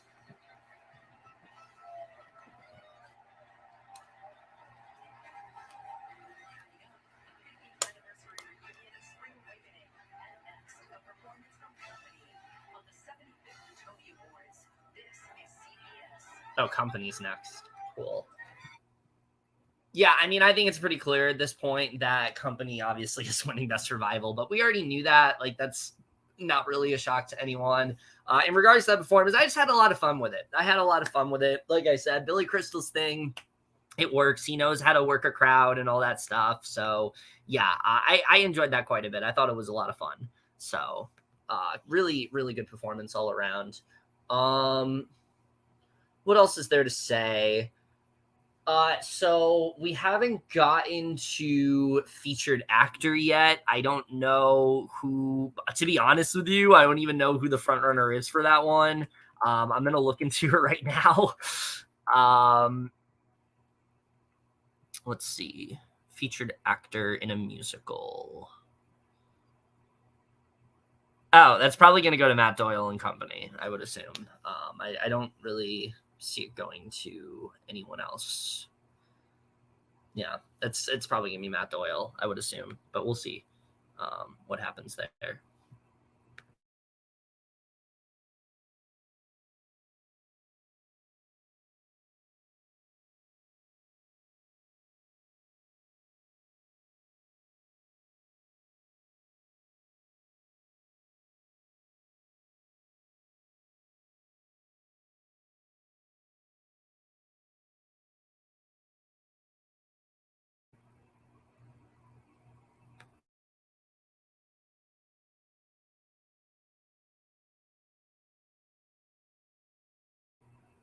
Yeah, best actor, obviously, I think is most likely going to go to either what the hell's his name? I mean, best actor, I think, is neck and neck right now between Jaquel Spivey and Miles Frost. Like, it's going to be one of them. I don't see anyone else getting it. I think that's most likely what's going to happen. Because, like, Billy Crystal, Hugh Jackman, Rob McClure, like, I'm sure they're all great, but, like, those two, I'm pretty sure it's, like, neck and neck between. So that's probably what's happening there. But how are you guys enjoying this so far? I think it's been a lot of fun. I think it's been a very, very enjoyable Tony so far. Really good host, really good performances. I'm enjoying this. I think this is one of the better Tonys we've had in a while. So I like this quite a bit.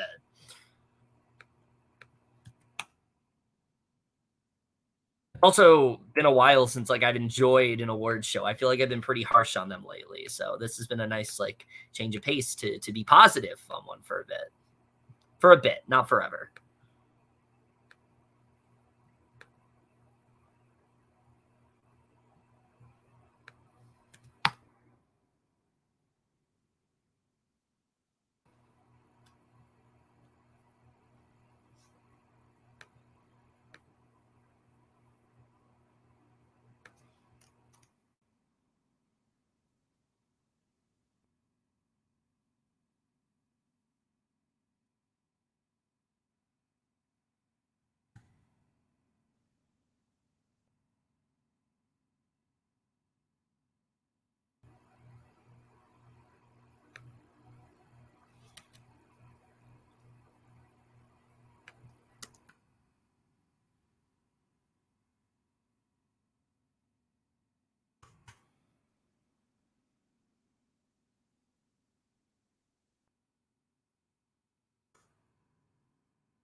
You know, Falk was one of the greatest choreographers of all time. And you know something? You know who knows a thing or two about Falk? Sam Rockwell. And you know what? Oh my God. That was so conveniently right here.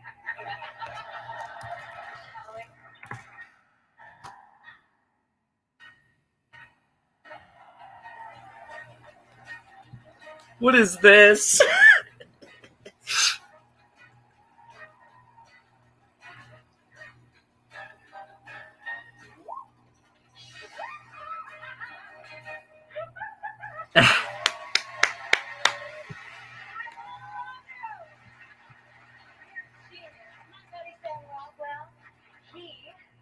You know what, the two of us, we worked together. We worked together on a movie that you haven't seen yet, which is fine. But we've also... I need to see what that movie is. What is that? Sam's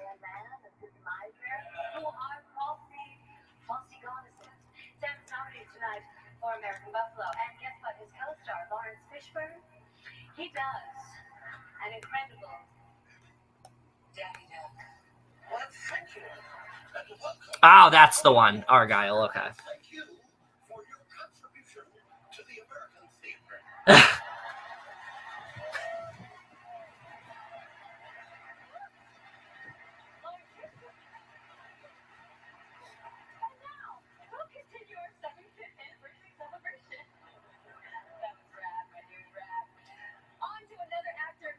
Broadway debut in the original production of Spring Awakening, along with an actress who won a Tony Award for her performance in God of Carnage. Please welcome Skylar Aston and Marcia Gay. Yes.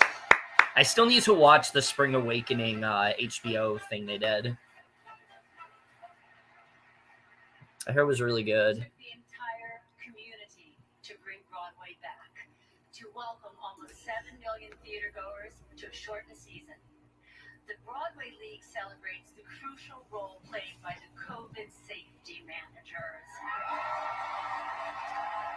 150 of them are here tonight as guests of the Cody. Let's hear it.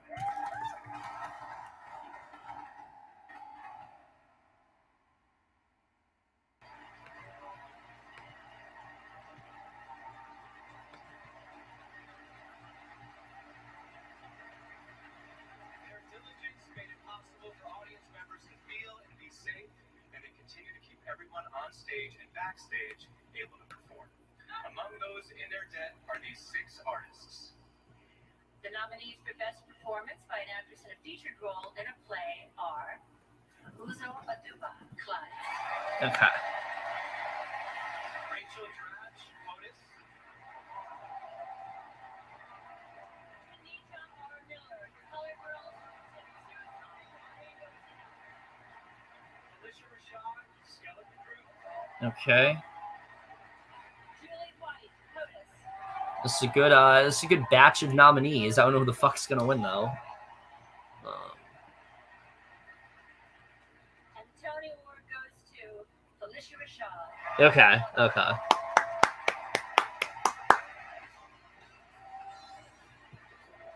It's a good one.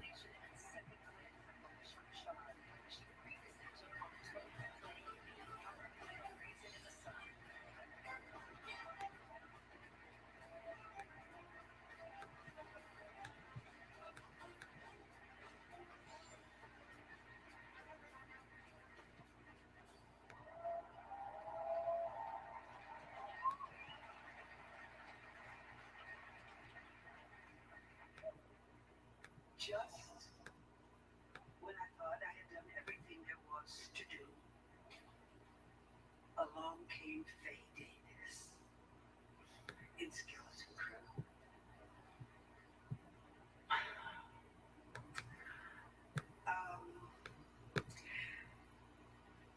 You don't come to this place alone. You've heard others say it tonight, and it's true. It's the work of many people. Dominique Marisol, thank you very much for writing the play.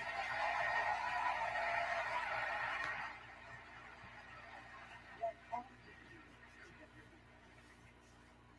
And Ruben Santiago Hassan.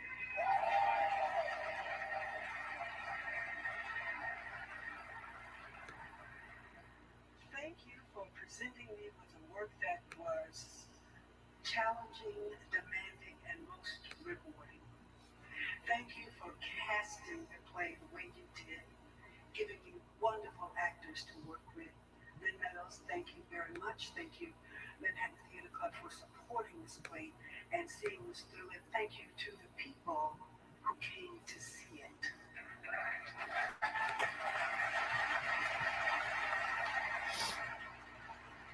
Mommy, I hope you're watching. You were here with me the last time, and even though you're out west, I feel like you're here with me now. It's wonderful to be a part of this community. It's wonderful to present humanity in its fullness and to feel it received. Thank you all so very much.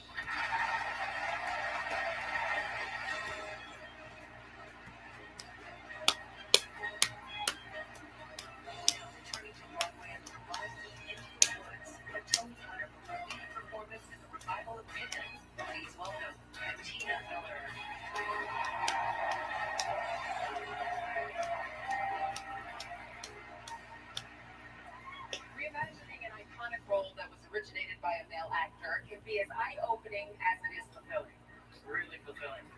In the revelatory new production of the groundbreaking musical company, Bobby, the habitual bachelor, is reimagined as Bobby, a single woman.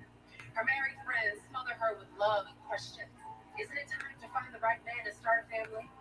The curtain rises on Bobby's surprise 35th birthday party as her friends get into her head.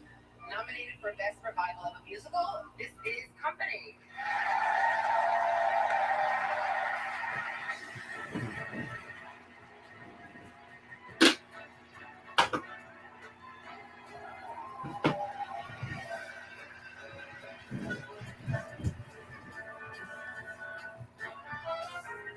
Oh my god, that set. That is so good.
Yes, I know I'm behind right off the bat. Paramount Plus, like I said, it buffers and it's already like a few minutes behind, so it's fine. It's fine. I'm just reacting to stuff that you saw like 5 minutes ago, but it's okay. That was a great performance. I think that them deciding to just do the title song perfectly shows like how well put together that show is. I love the set with like the black background, and then you just have like the I assume it's like the door of her home or whatever. Like really good. I really like that set a lot. It's simple, but like it's really really sticks out because of just how different it is from what you normally see. So it seems like a very well put together show. I wouldn't write it off. I wouldn't. I think that MJ's won more than I expected it to, so I wouldn't necessarily say like it can't win. I just kind of feel like it's not going to. Like, I think that a 6 or a Strange Loop like has a much better chance, but it could. Like, it could always surprise us. You never know. I wasn't expecting Moulin Rouge to get as much as it did, so you know.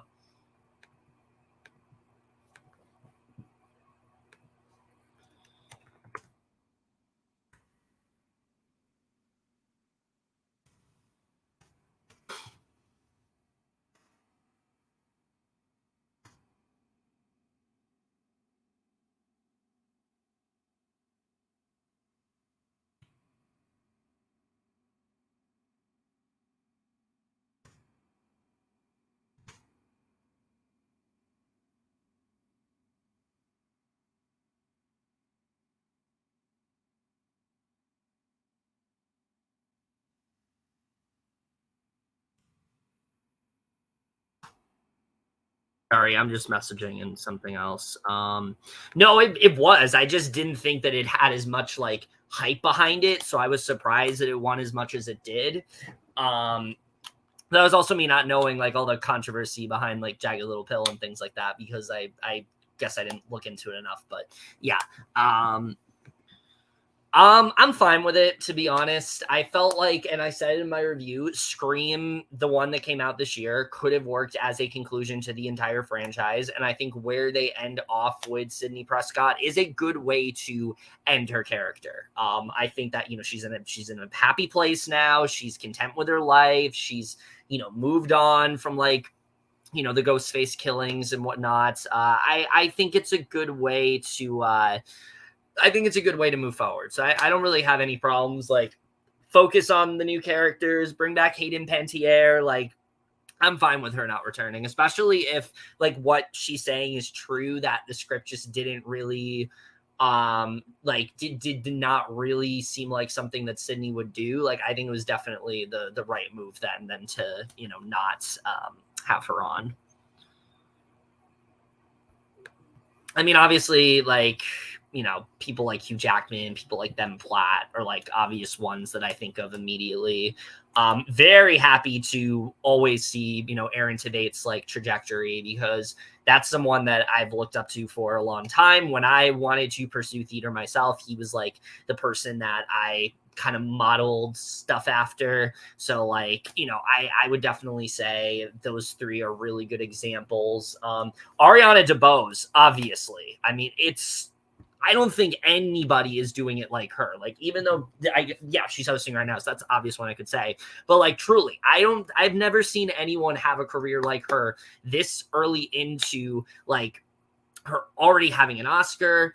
Her, you know, now hosting the Tonys. Like, she is doing such an amazing job, and like, she's not even 30 years old and she's killing it. Like, she really is. So yeah, I mean, Arianna DeBose for me is like easily the person that I would mention here in terms of like, oh no, she is 30 years old. She's 31 years old.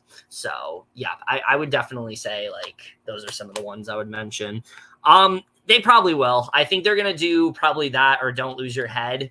I'd be down for either. I mean, honestly, like 6 is such a good cast recording. I've listened to that one a lot. I'm a big fan of All You Want to Do. I think that's a really fun one. I love I Don't Need Your Love, Heart of Stone. Not Heart of Stone. That's Hunchback of Notre Dame. What am I saying? What the hell is it called? The one that's like, you can build me up, you can tear me down. That one. I don't know what the hell the song's called, but I like that one. She really is. Like, she is turning out to be, I think, one of the best hosts that we've had in a long time. She's just so much fun to watch. She keeps things going. She's never dragged out any of her bits. Just really great host all around. All right, we're back.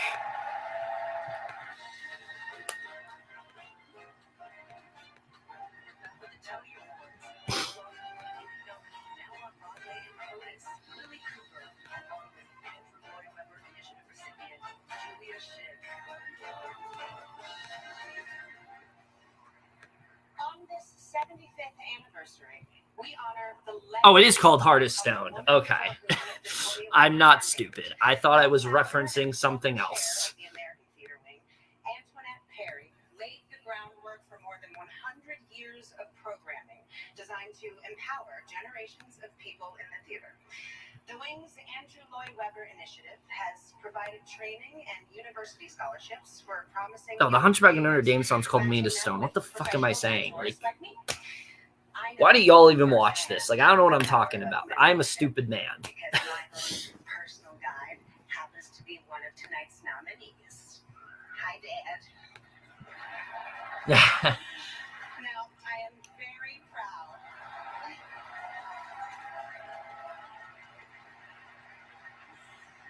Very, very proud to introduce my own mentee and dear friend, Julia Schitt.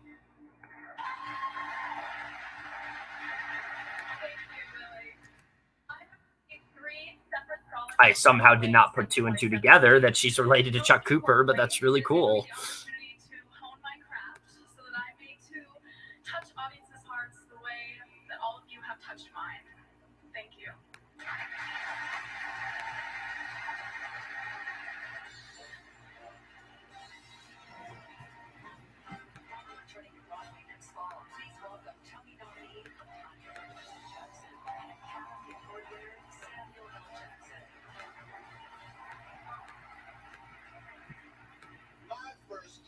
Broadway was as an understudy 32 years ago in August Wilson's The Piano Lesson. So I am thrilled to be coming back in September in a revival of The Piano Lesson, not as an understudy. Directed by my wife, LaTanya. Oh, wow. The first woman to direct an August Wilson play on Broadway. Proud to be reviving one of his profound masterpieces. When taking on a classic, artists honor the author's intent while also striving to create something new and unexpected for current audiences. The productions nominated for this next award revitalize works that are both of their time, yet timeless. Here are the nominees for Best Revival of a Play. Affair in Buffalo. For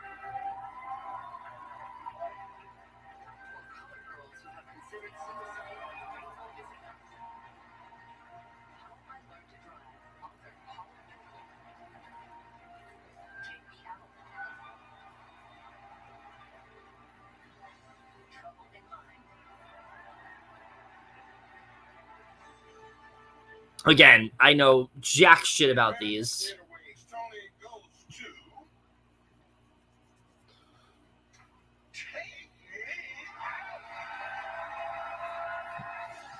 Good for them. Good for them. Especially after the controversy. Like, this is a much better way to like give them some like positive publicity, some positive recognition.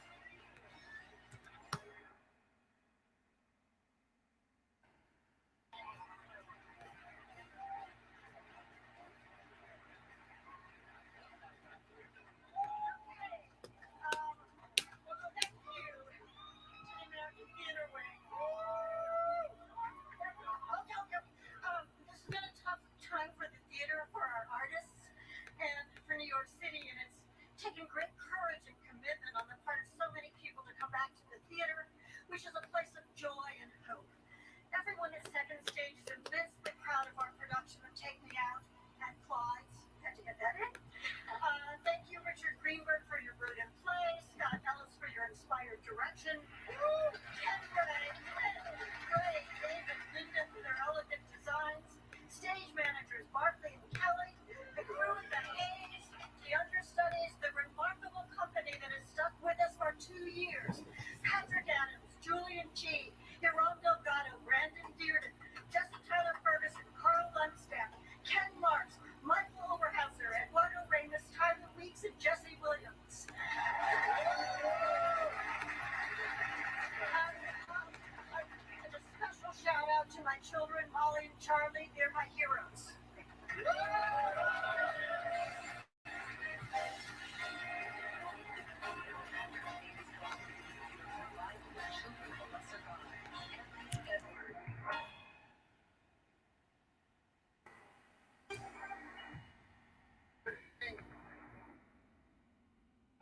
special relationship or connection to this next nominee for Best Musical. Not only is my wife nominated for her performance in a leading role, but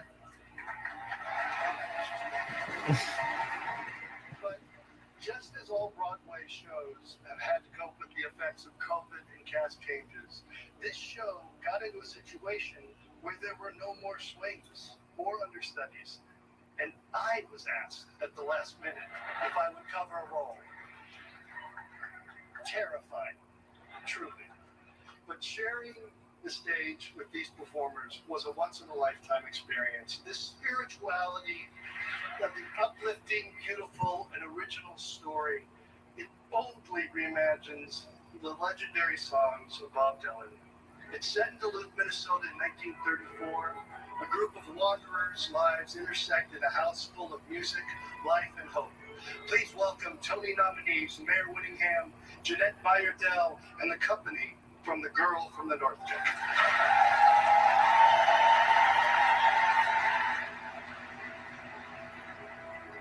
Once upon a time, you dressed so fine. You threw the bomb to dime in your prime. Did you? People call, said you were tall, you found a fall. You thought they were all hidden you.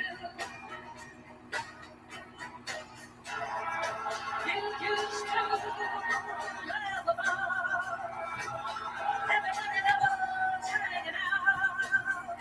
Now you don't talk so loud.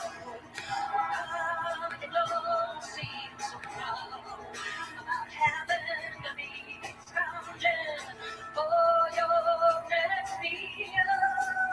Oh, but how does it feel?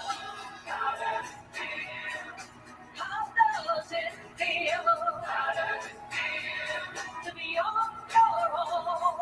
How does it feel? It's no direction home. How does it feel? The complete unknown.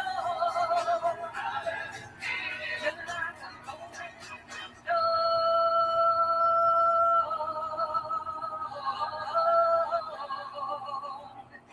You're like a rolling stone.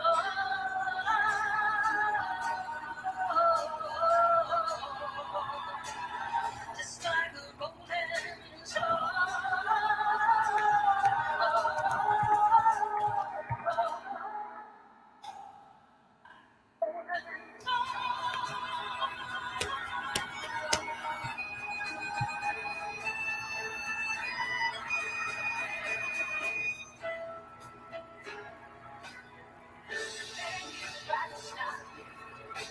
Shake me up in my mind. Say, come to me, let it flow. Show me a sign. A sign. What kind of sign in it when it all comes so? When all has come together. This is really good.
Yeah, I'm surprised that show closed too. It seems really good. Oh, that's gonna be sad. All right. So, in regards to Girl from the North Country, like I said, I don't know too much about the show. I'm looking into it now. It seems like it's centered around like the Great Depression and things like that. It seems like they incorporate Bob Dylan's songs like pretty nicely. So, yeah, I mean, I'm surprised it closed too. I would assume it's because it was like, I think it was like one of the first shows to come out like around the time Broadway was coming back and people just weren't seeing it. So, yeah, I would assume that's why. Okay, that's interesting. Yes, I know it's called Heart of Stone. I'm just stupid. I thought it was called Made of Stone. I was thinking of fucking Made of Stone from like Hunchback of Notre Dame. But yeah. What else is there to comment on? The play win was great. Like I said, I think it's cool that Take Me Out now has this like positive publicity surrounding it, especially after, you know, what happened. This is a good way to get people to like see the show again and whatnot.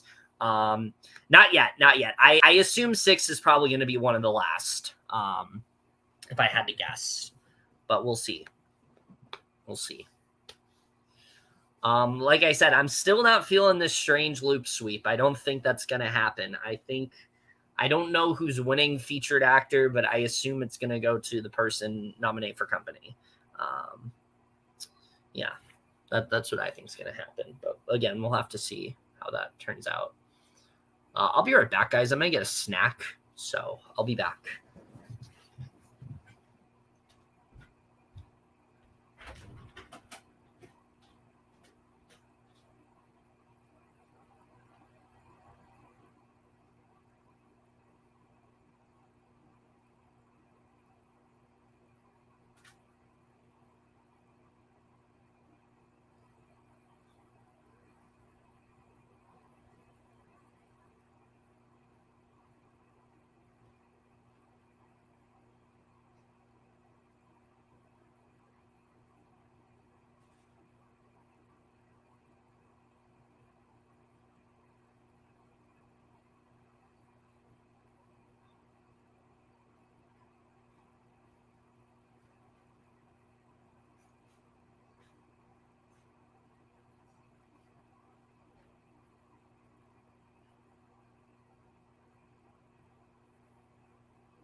All right, I'm back. Yeah, that whole situation was just really unfortunate, especially around Tony season. That's like what people were talking about. So that's why it's good that it got a win. Or a couple wins. Or maybe it's the sad reprise. Or maybe it's the moment when they sing the title of the show. Those are all really good.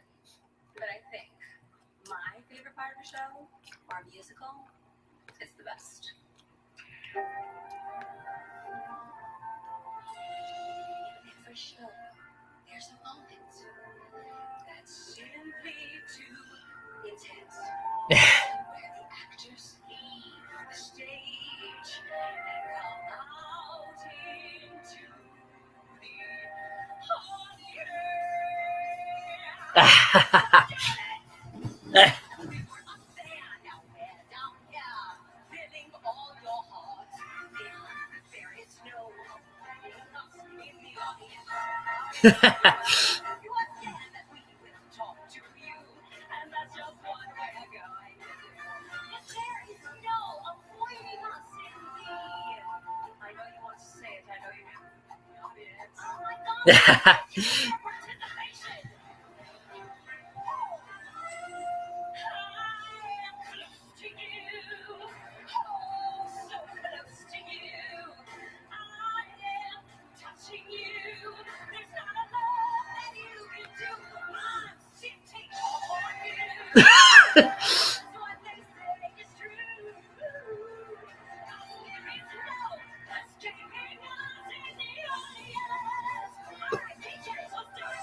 Everybody is trying to participate with Sam Jackson tonight. I love it.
Thank you so much. On the next ride!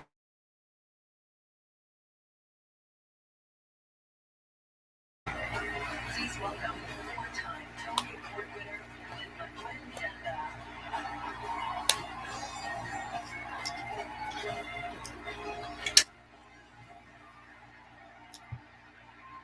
All of us who love and dedicate our lives to the performing arts felt a profound loss last November when we lost a musical giant, Stephen Sondheim. Oh no. Steve touched our lives in a multitude of ways, through his immortal music and lyrics, through his teaching and advocacy for young writers, and through letters. Stephen wrote them to friends, to up-and-coming artists, to countless people he'd never met. He wrote so many letters that you'd wonder when he had time to pick up a black-winged 602 pencil and write a song. I stand here on behalf of generations of artists he took the time to encourage. I love teaching, and I've always thought that all art is a form of teaching. I think painting is a form of teaching. It's any kind of communication is a form of teaching. And an artist, a visual artist, shows us ways of looking at the world. A novelist shows us ways that people behave. A book teaches us ways to listen. Tony winner Bernadette Peters.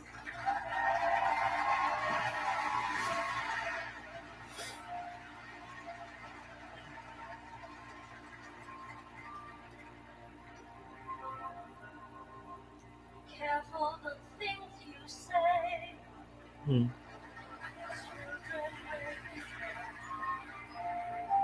Careful the things you do. Children will see and learn.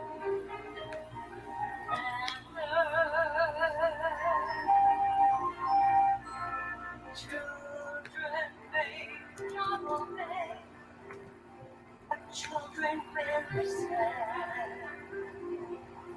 Children will look to you for which way to turn to learn what to be.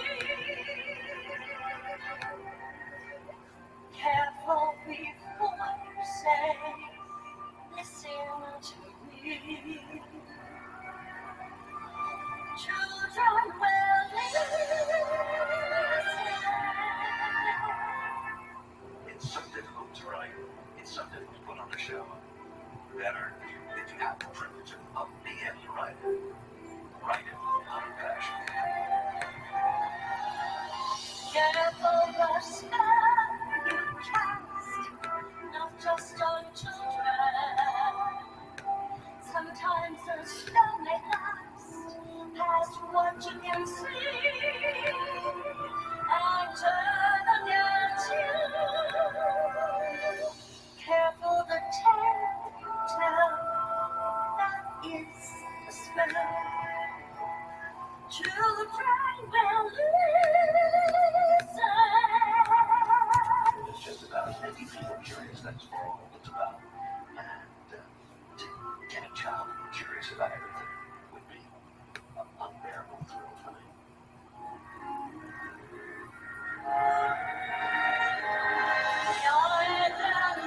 Step away, children will glisten. Tell with what is true, and children will turn. It's just a dream. Careful before you say, listen to me. Children will listen. Children will listen. Children will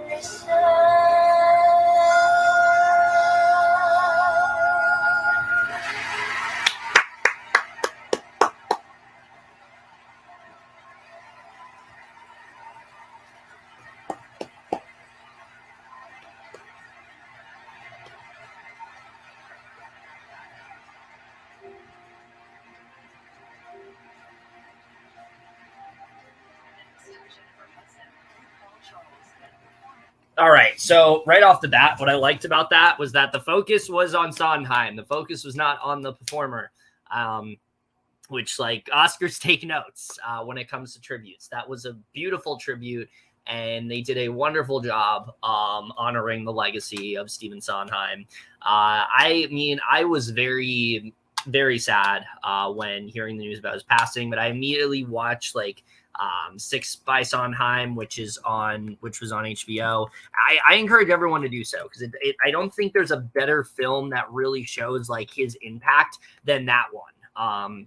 They go through like a bunch of different songs, and then we see the people that were like inspired by him, like doing their own renditions of it. It's amazing. I definitely recommend everyone check that out. Really great tribute. I think they did a really good job just honoring his legacy and whatnot. Other things to talk about. Yeah, Matt Doyle did win for Company like I expected. Again, the Strange Loop sweep is not happening at all. I do think they are still winning Best Musical, but I don't know what's going to happen beyond that. I really liked Arianna DeBose's performance in the audience. Stuff like that.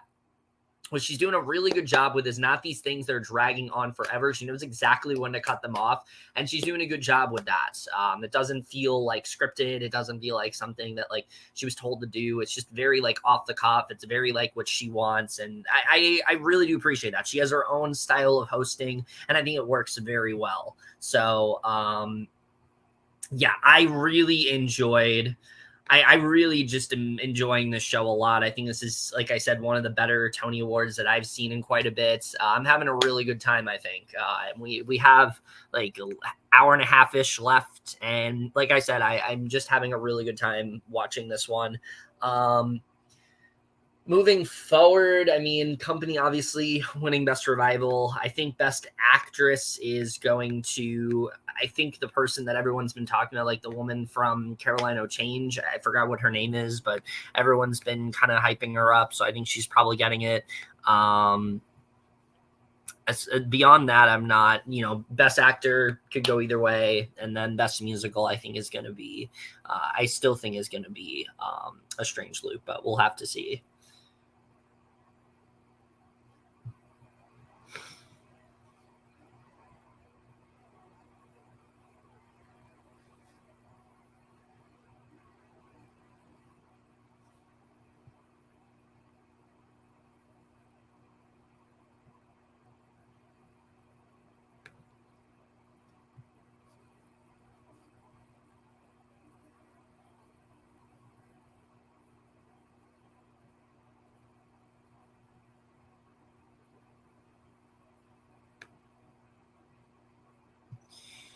I don't know what else there is to talk about right now. I guess I'll take the time to say I know I'm very behind on videos, but I'm trying to like catch up the best that I can. I think A Strange Loop is next because they just showed the cast, so I assume that Strange Loop is the next show performing.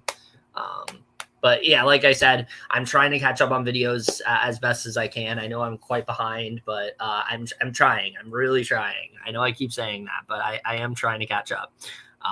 I filmed quite a few. I just need to upload them and get them done whenever.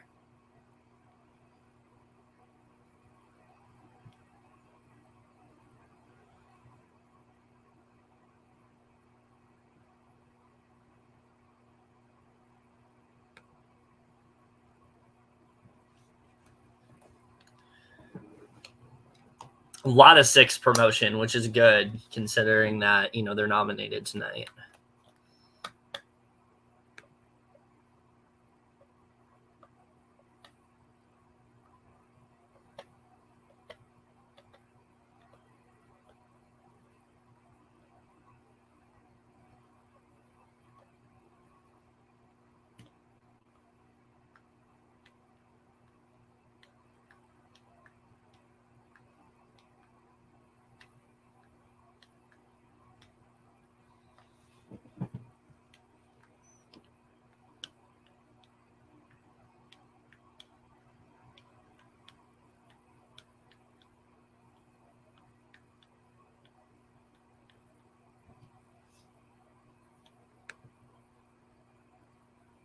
Oh yeah, that's one of the reviews that I've filmed. I just haven't edited yet. But yes, I do have that one in the pipeline for sure. And trust me, I got a lot of things to say because it's quite wild. It's quite the wild ride for sure.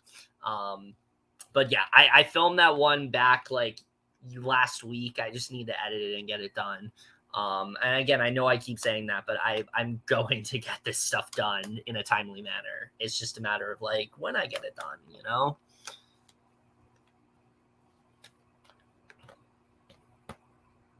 Oh, they were back. Okay. That's good. I was running out of things to talk about.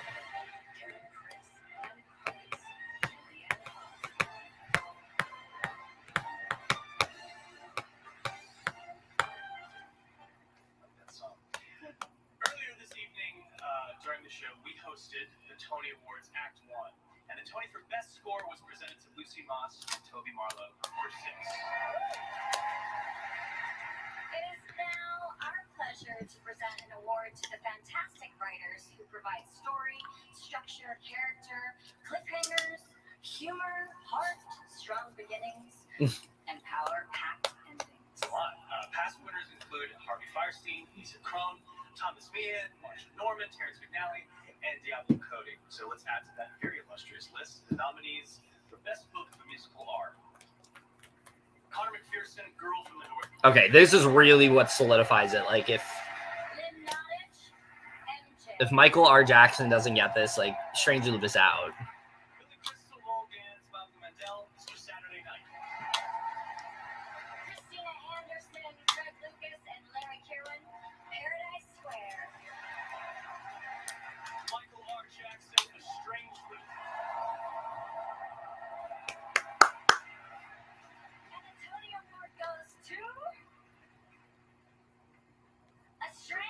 There we go. There we go.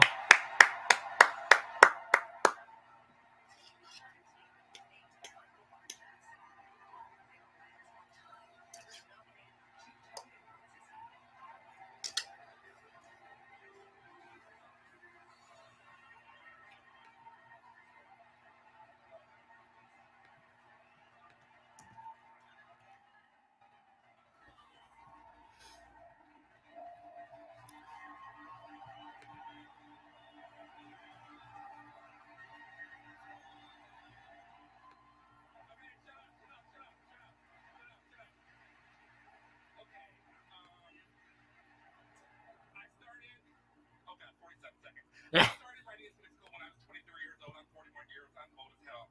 I wrote it from an old lady's house in the middle of Jamaica, Queens. I wrote it at a time when I didn't know what I was going to do with my life. I didn't know how I was going to move forward. I felt unseen. I felt unheard. I felt misunderstood. And I just wanted to create a little bit of a life raft for myself as a black man and to try to just get through the day. And over the years, I was so fortunate enough to take up all of my beautiful cast members, my director, so many other people. I have to give a special shout out to my incredible choreographer, Roger Feather Kelly, who could not be here. I have to really thank his name. He needs everything. He's a black person who's been here for me. There's so much I want to say. I'm really speechless, and when I should have written down a speech, that's my bad. Thank you, everybody. Barbara, thank you, everybody. Please wrap up. Y'all know I'm all about quality and high art. We talk a lot about representation. I'm all about representation, but let's make sure that we are staying on our grind in our art, that we are doing the very best work we can do. Jane Wyman once said, there's nothing that can replace quality. Never settle for anything less than the best you can do. Never settle. Just do your best. And that's my message to everybody in this room, every artist out there. Thank you again. Thank you, thank you, thank you, thank you. What a great speech. Legitimate. What a great speech. Can we just say that? Especially about the never do less than your best. So good.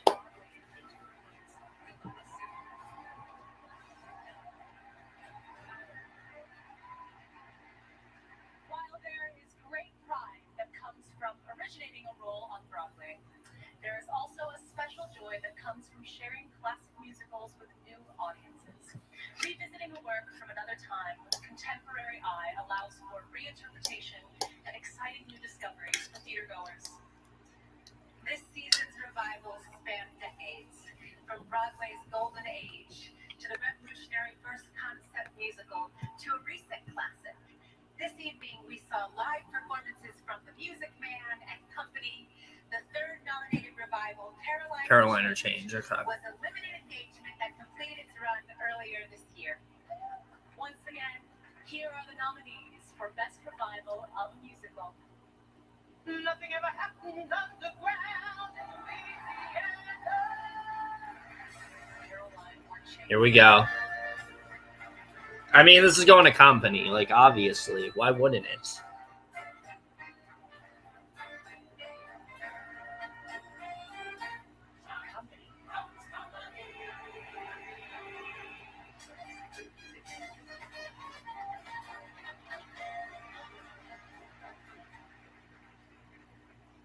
And the Tony Award goes to Company. Yeah, I mean, the most obvious one of the night, but great win.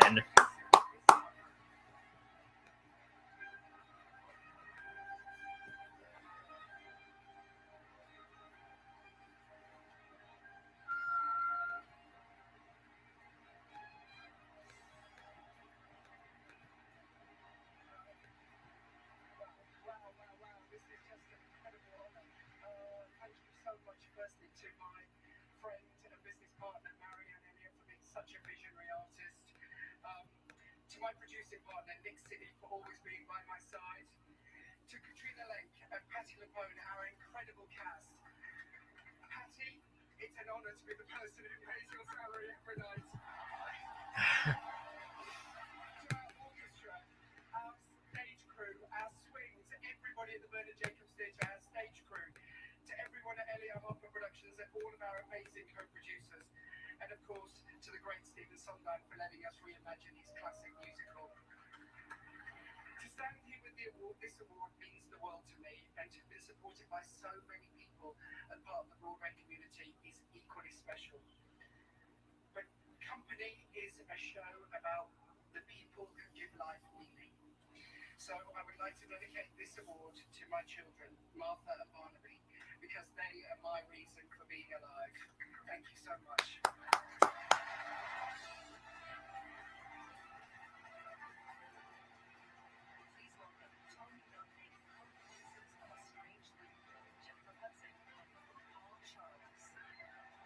Oh, wow.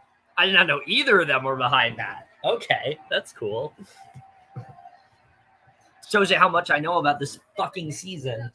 Nominated for Best Musical, we meet Usher, a black queer writer writing a musical about a black queer writer writing a musical about a black queer writer.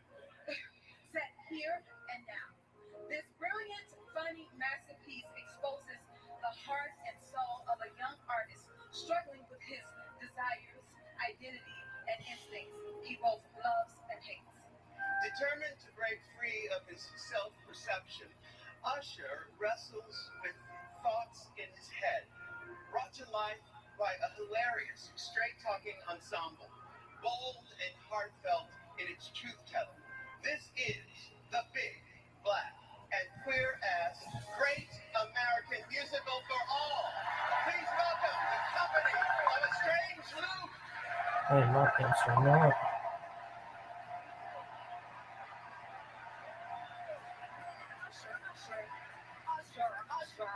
Usher.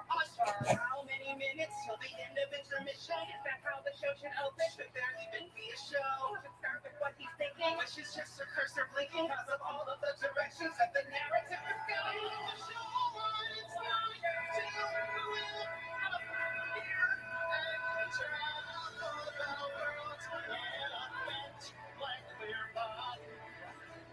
How many minutes till the end of intermission? One cares about a writer who is struggling to write. Turns work to repetition, so overly ambitious. Which of course makes them suspicious that you're trying to create a mind.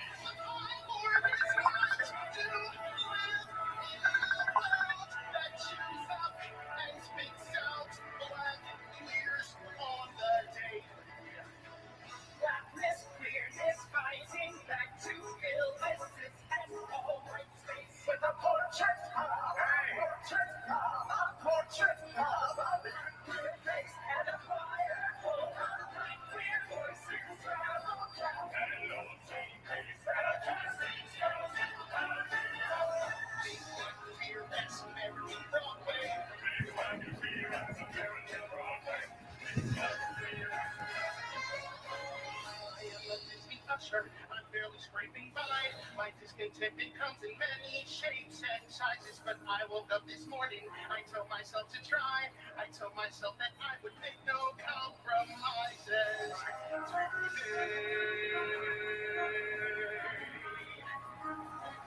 I'm meeting with my landlord, who makes me miss my train, and I smell awful because there is no time to shower. I plaster on a smile, pretend I have no brain, make nights with all these tourists hour after hour.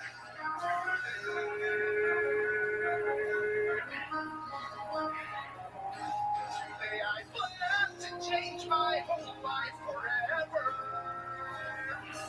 Usher, surprise! How you doing? It's your daily self-loathing. Look, I had some time until I thought I'd stop by and remind you how truly worthless you are. Usher, head of the Monolithic Negro Corporation here. Just checking in to see if you found your unapologetic blackness yet, because you're real close to cancellation with the Black Express crowd. Uncle Tom? Days like this just get me. I hate days like today. Days when I face myself and see the same reflection. Someone who's stuck rewriting and stuck in his own way. Someone who plans to edit every imperfection.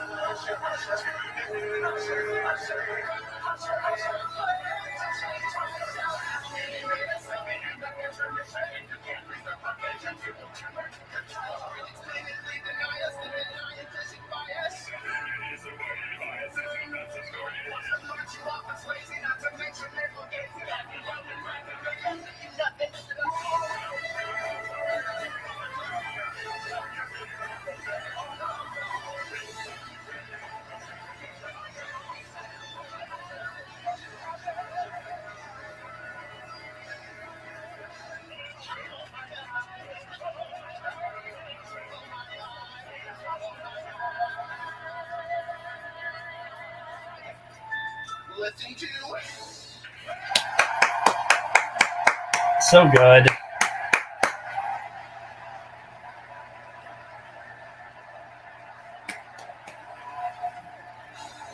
Next, a 50th anniversary performance by the original cast of Spring Awakening, and later, Billy Porter sings an emotional tribute, the 75th Tonys.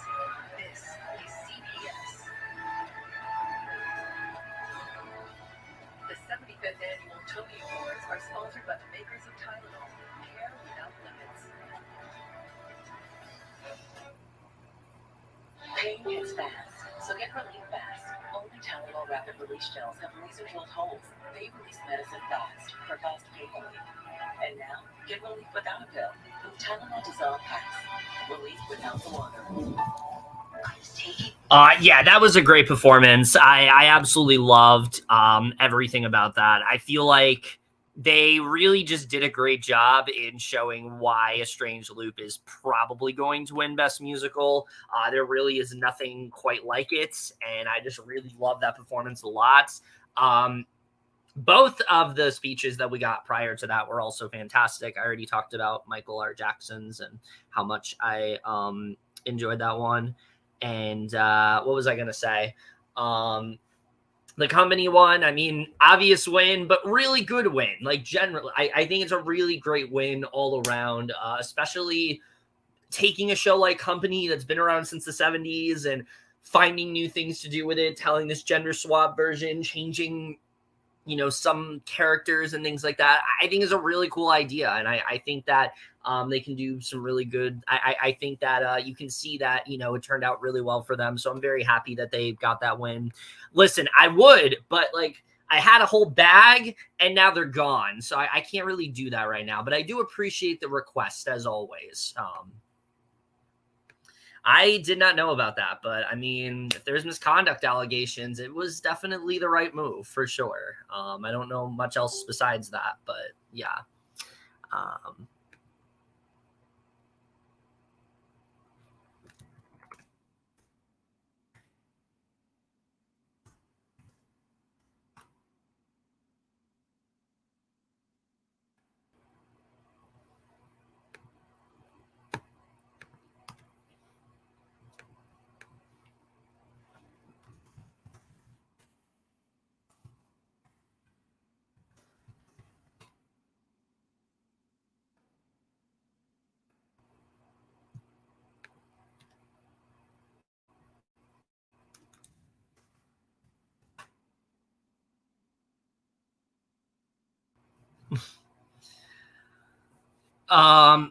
Sorry, I got distracted by something. I'm very happy that Beetlejuice made its return. I know there was like a really big fan base and people were worried that like, you know,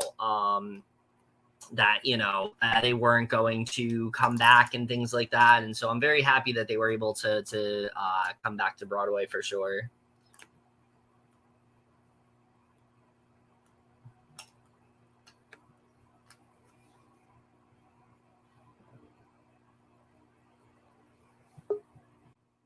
Oh my God, we have a special guest with us. Hi. Oh my God, hello. I am. How are you enjoying the Tonys that you're definitely watching and not at work? I mean, I would love to watch if I wasn't here. Yeah, maybe you can watch it tomorrow while I'm working. Maybe. Well, how is work? Oh, you know, a typical Sunday night. Hello, listen, everybody. I didn't get to get one from Panera. I'll get one tomorrow. Where's your croissant? As in, like, where's your Alti croissant? What Jessie calls me. She's right here. She's beautiful. Hi.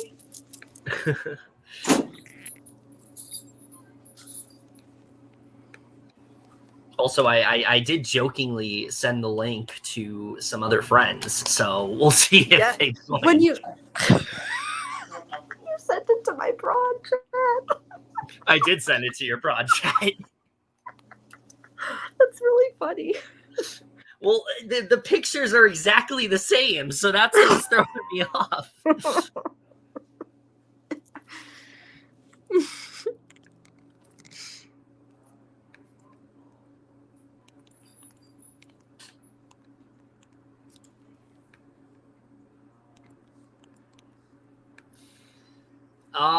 But yeah, this has been a great show so far, I think. Really great performances. I can't see you. Oh, I'm on my phone, so I'm on another app right now. Oh, okay. It was just like dark, and I was like, is it her connection? Like, what happened? Oh no, I'm just on Skype right now. 1776, the musical on Broadway, coming back soon. Cool. 1776.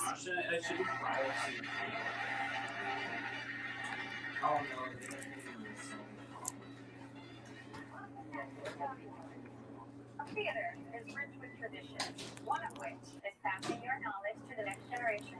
I'm also texting my mom. Oh. Person in this room who has not been inspired or I accidentally sent. I meant to say you will, but I made a typo. That's all you need is someone to believe in you, and Liz was that person for me. She made me realize that it was possible for me to pursue a career in theater. And she passed away in May. But her encouragement walks alongside me and all of her students every time that we step onto the stage. So thank you, Liz.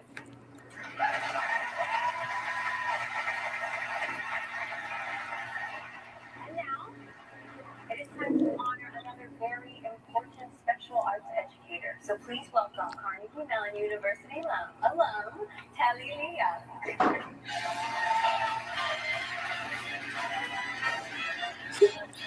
Oh yeah, check my prod chat. Oh. And Carnegie Mellon University co-created the Excellence in Theater Education Award to recognize arts educators nationwide who demonstrate exemplary impact on the lives of their students. Earlier, the award was presented to Rashonda Jones Kumba of G.W. Carver Magnet High School in Houston, Texas. It was always nice when they give out awards to like high schools. Yes. Thank you and congratulations. Submissions are now open for next year's award. Go to TonyAwards.com/education-award to submit and tell the story of a theater educator who made a Oh yeah. I'll probably change my photo to like our org photos. I'll change my Skype photo like when the game's done. Oh yes, while Allie is here, everybody apply to Applause. It's gonna be an amazing game. If you like Broadway, you'll like it. If you guys love 60s theme or you like Hairspray, then you'll love it.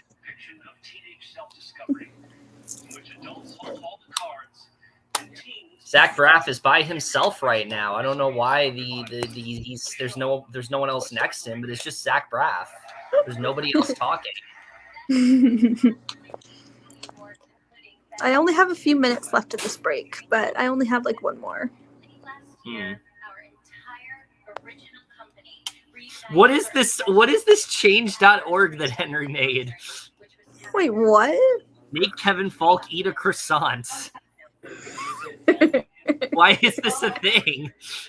I mean, croissants are delicious. Fine, I'll have a croissant. I'll send a picture of it. We love croissants, yes. Oh, eat your croissants. I don't know. I'll buy you some. Maybe I'll buy you some when we're with each other.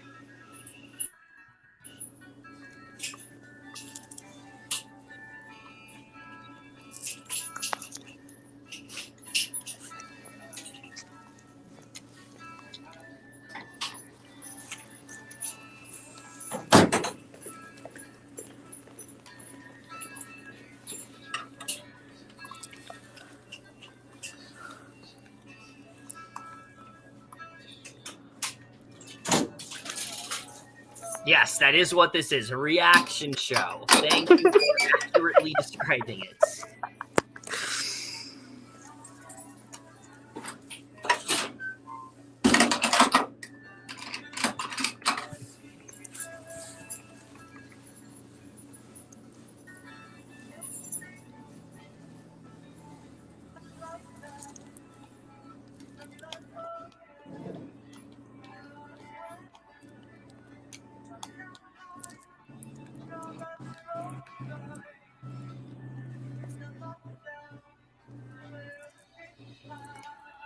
They're doing a Spring Awakening performance right now.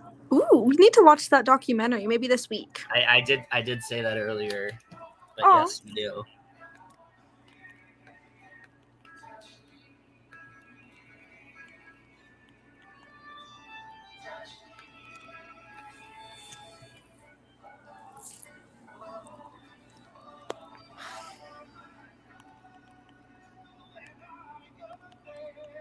Wait, we have 21 apps now, right? Wait, what? Oh, wait, never mind. We have a lot of apps so far for our org.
Yes, that's exactly what I'm talking about.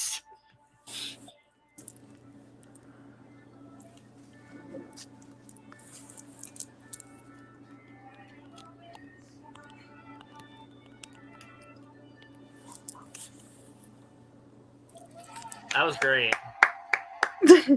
I wish I could watch. You can watch later. Yes.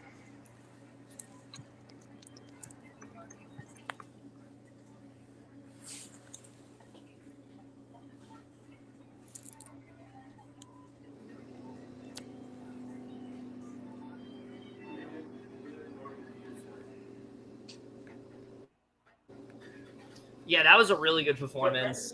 I was not expecting them to do that, but I guess it makes sense because of the recent HBO documentary, but really good performance all around. I still cannot see you. It's just a black background. Oh. I have to go. Okay. Well, plug whatever you want to plug, I guess. Follow me on Twitter, AlleyCatXO. Yes. Hit me up for Instagram or Snap, Facebook. Follow my letterbox, which is also AlleyCatXO. Yes. And love y'all. And also stay tuned for our conversation with Kelly and apply to apply. Apply for applause. Love y'all. Bye, love you. Love you. I do love her a lot. But I also really am loving the Tonys. So if you have Paramount Plus, you can watch it on there. That's how I'm watching it. But other than that, no, I don't know of any like live streams anywhere else. So that's cool. That's cool. Love Adrian Warren.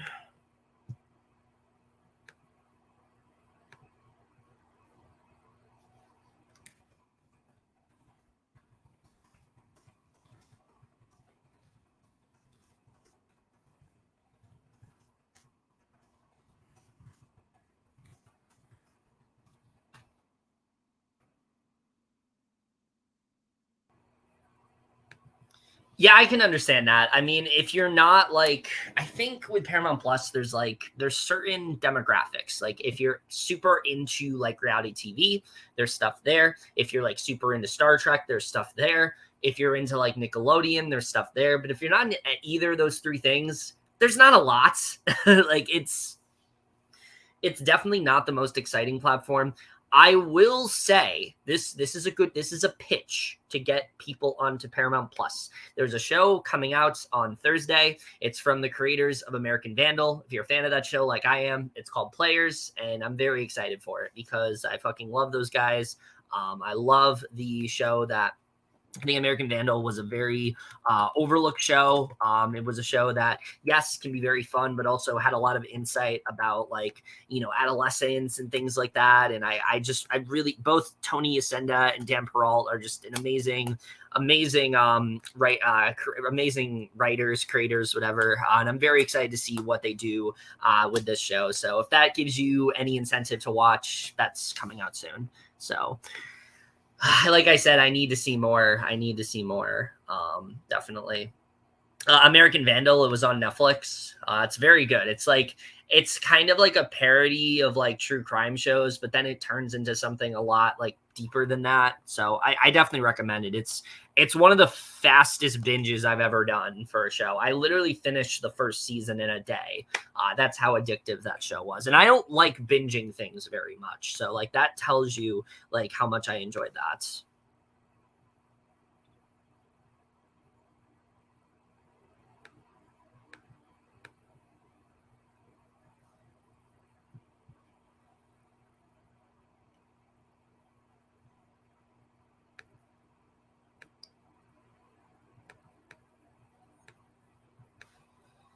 Yeah, American Vandal, that's the show. And right now, we would like to shine the spotlight on this year's nominated playwrights. Now, we asked them to tell us a little bit about themselves and their plays, and here they are in their own. It's possible. I think he could win Best Actor still. I just don't think it's winning Best Musical.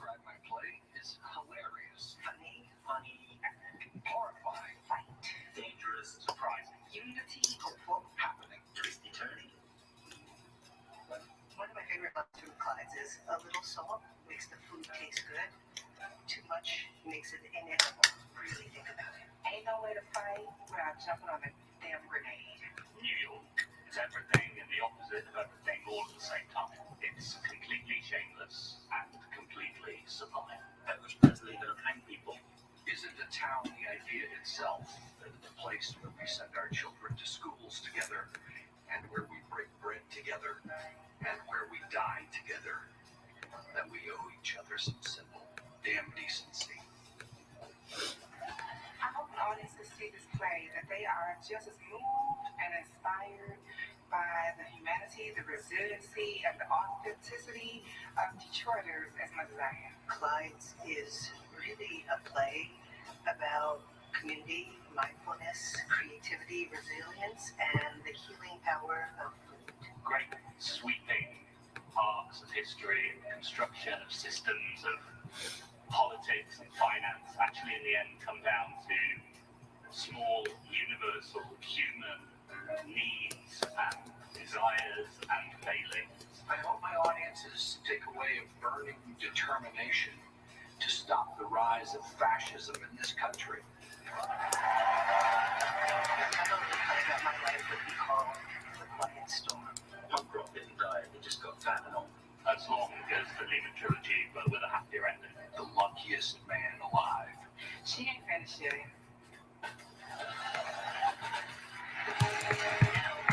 The stars of the revival of Angels in America. Revealed at 8 May.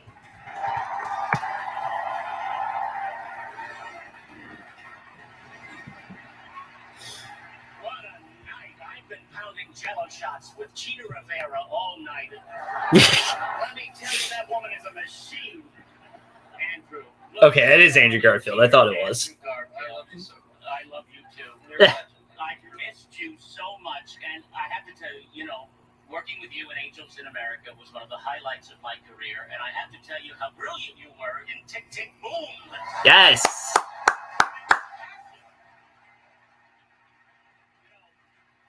Years ago, I starred in a much less successful film called Boom Boom Tick, in which I played an exotic dancer afflicted with a huge facial twitch. Want to see it again? Went straight to video. I love a man in a velvet suit. Okay, all right.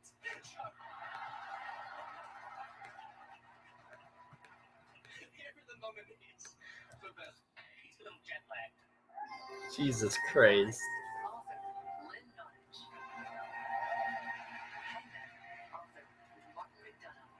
Oh, wow.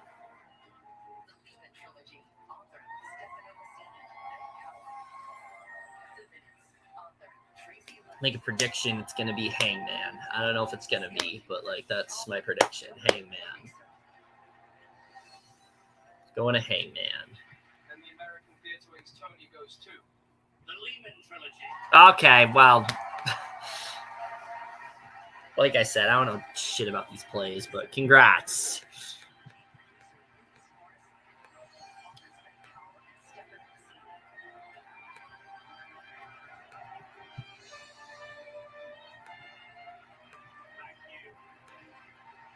This play was written as a hymn to the city of New York, but like the Lehman Brothers themselves, our show began thousands of miles away.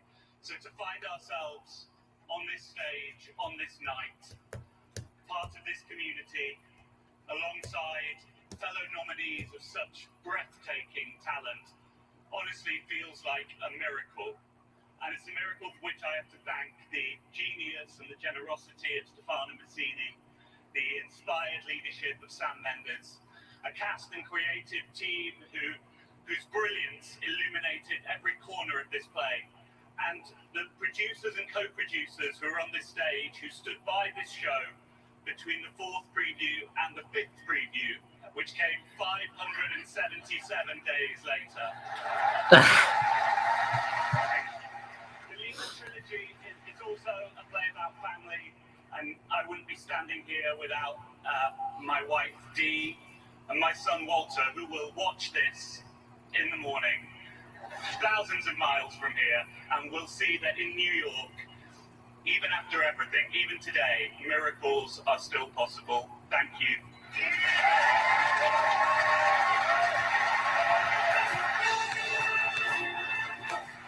Season of last year's Tony winner for his performance in the Soldier's play, David Cole Greer.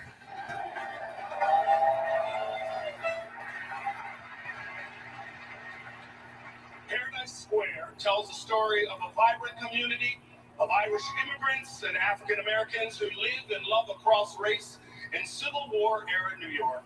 The unstoppable Nellie O'Brien, owner of Paradise Square Saloon, creates the space for all to flourish and for their music and dance traditions. Okay, I literally don't know what the show's about. Down the dance hall and everyone in it, Nellie leads her community outside and steps forward to protect what really matters to her. You all better get ready. Please welcome Tony nominees Sidney DuPont, AJ Shively, and Joaquina Calatungo, and the company of Paradise Square.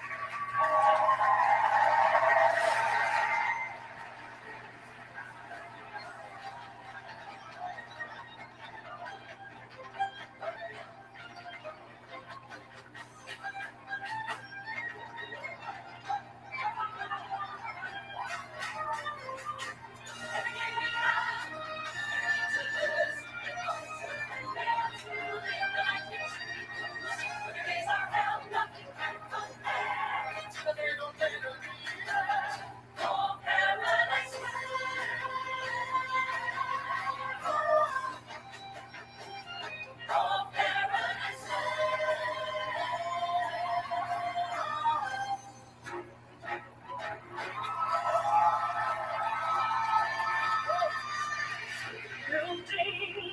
It's a rare and special thought. We somehow found each other and place you are afraid of. The world you'll never know. You can take it in a flash, you can burn it down to ash. The love that will grow. If you think we'll run away, you've got a lot to learn. We're stronger than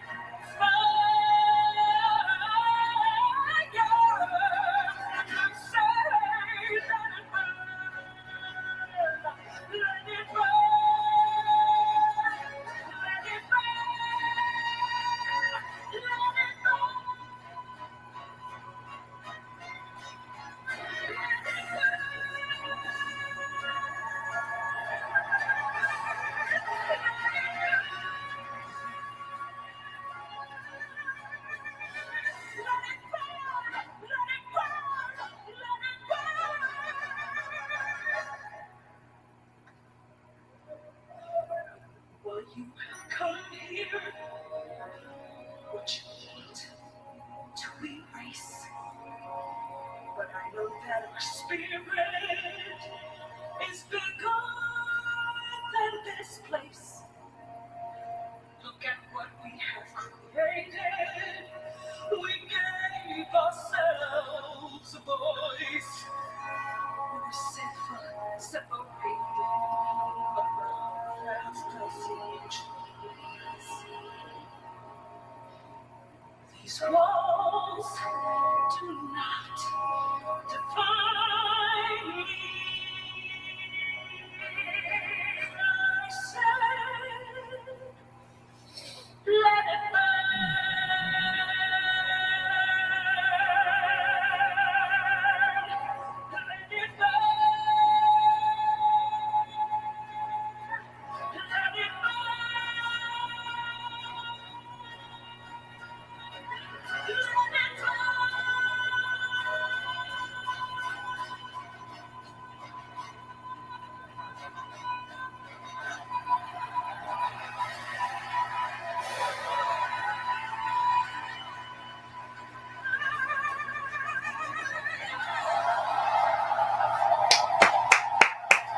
It was amazing.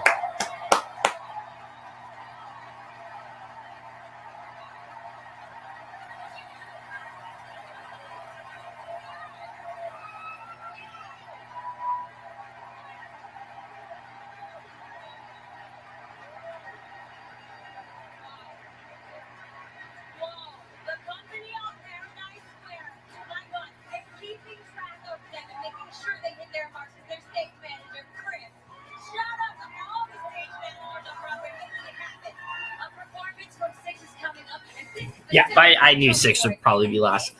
Yeah, that was an incredible performance. I can definitely see the love that Paradise Square does have. Don't really have much to say beyond that. I thought that was a really incredible 11 o'clock number. Maybe, I don't know. The problem with Paradise Square is that they haven't won much. I don't know what exactly, what are they nominated for? Let me check. Okay, so they're nominated for Best Musical, Best Performance by Leading Actress, Best Performance by a Featured Actor they didn't get, Best Book of a Musical they didn't get, Original Score, Scenic Design, Costume Design. They didn't get any of that stuff, so I feel like that it might be hard for them to win. But I mean, there's certainly a possibility that Joaquina Calicango wins for leading actress, especially after that song. So I could definitely see that happening. But we'll see. We'll see.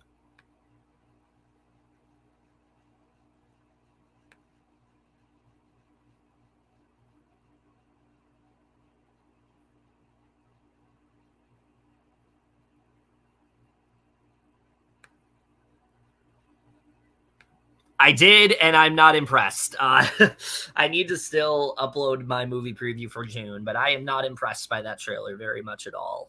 It does not look very good.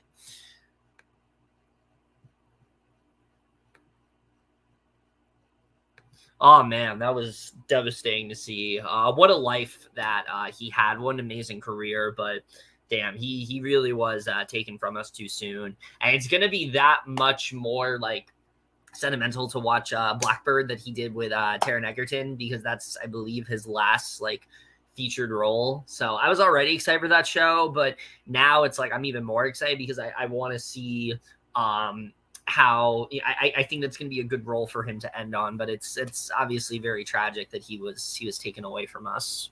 Amazing actor though. And Goodfellas is like one of my favorite films. So like, you know, I was pretty affected by that.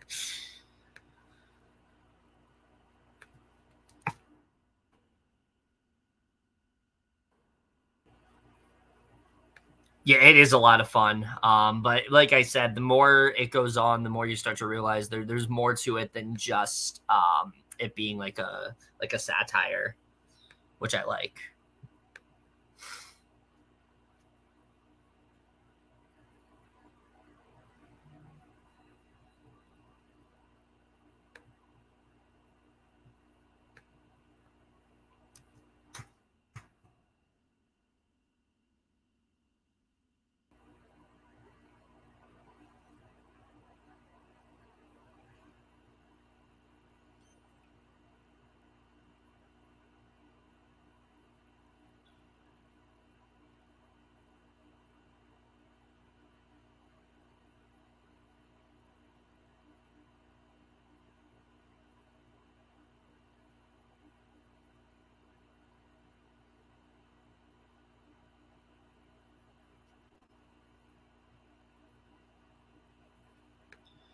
Yeah, I am going to review that one. I enjoyed that show a lot. I have a lot to say about that one for sure.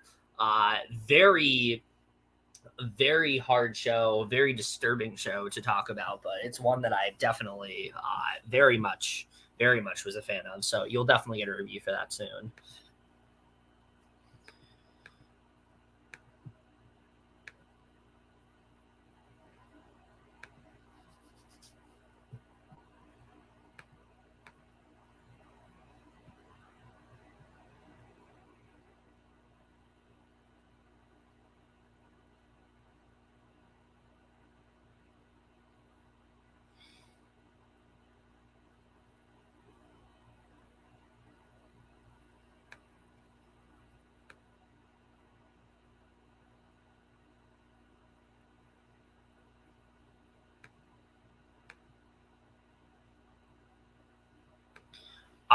There's quite a few. I think I mean The Patient is very high up there just because like Creators of the Americans. That one, so that one definitely like piqued my interest. Like I said, Blackbird, I'm definitely looking forward to.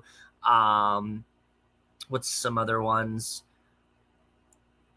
Loot, which is Maya Rudolph's new show. I'm looking forward to that one. Only Murders in the Building, obviously excited for that to come back. Obviously, I want to see how Stranger Things 4 ends, but I'm not really counting that because we already got the first half of that season. But obviously, very much anticipating that. What else is there? I'm excited for this season of High School Musical, the musical, the series. I think it's going to be really different from the first two. I just hope that it's not quite as messily handled as last season was, because looking back, I was not a huge fan of season 2, unfortunately. The Sandman, I'm very interested in for sure. She-Hulk looks real good. House of the Dragon, I want to be good, but I'm not sure. Yeah, there's a lot of good ones coming out. All right, it's back.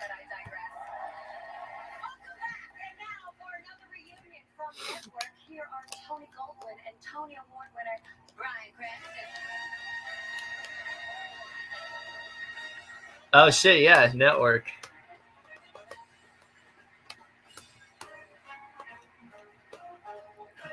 It's not possible. Just saying that it's possible.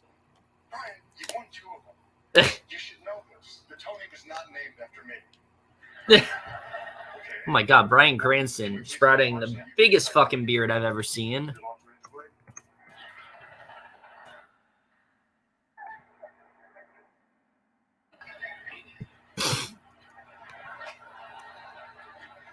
There is an unmistakable tremor of excitement when one steps inside a theater. For an audience, it's rooted in the anticipation of the wonders just behind the curtain. For the actors who stand at the close of an illusion that will exist for only the next 2 hours, it's knowing that 1,000 strangers are longing to be told a story that will move, challenge, and entertain them. This next group of gifted artists coupled raw instinct with technique honed by years of experience to make the material come alive again and again. Their dedication to their art has allowed them to bring true awareness to the reality created by the playwright. The nominees for Best Performance by an Actor in a Leading Role in a Play are Simon Russell Beale, The Lehman Trilogy. Okay. Adam Godley, The Lehman Trilogy. I feel like some from the Lehman Trilogy is winning just because it won Best Play. Just an educated guess. Could be wrong. Probably wrong.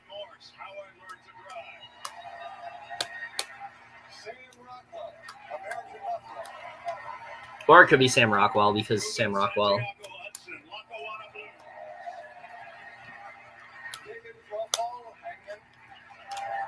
In conclusion, I have no idea who the hell is getting this.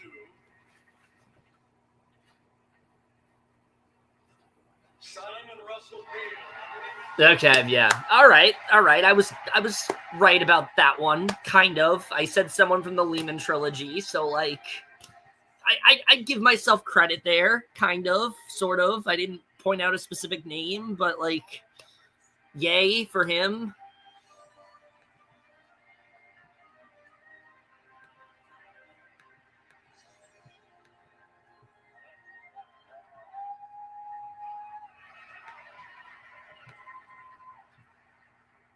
Thank you very much. This is an enormous honor. Adrian, I feel a little sheepish. I just want to say, we all did exactly the same amount of work in this play, but I take this accepted on your behalf. It's your award too. I just have the luck to take it home. That also applies actually to our wonderful understudies and the whole team. There are too many people to name. I have to mention Sam. We've worked together, Sam and I, for 35 years. Not 25, as he said earlier, 35 years. And I've loved him all that time, and I've loved his extraordinary work and his demands of me. And thank you, Sam, so much.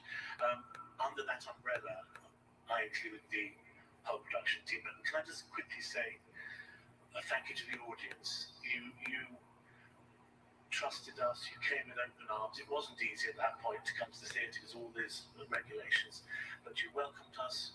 Thanks for your generosity. 3 British actors telling a story that's in part the history of your wonderful city. So thank you for being, well, characteristically generous. Thank you very much indeed.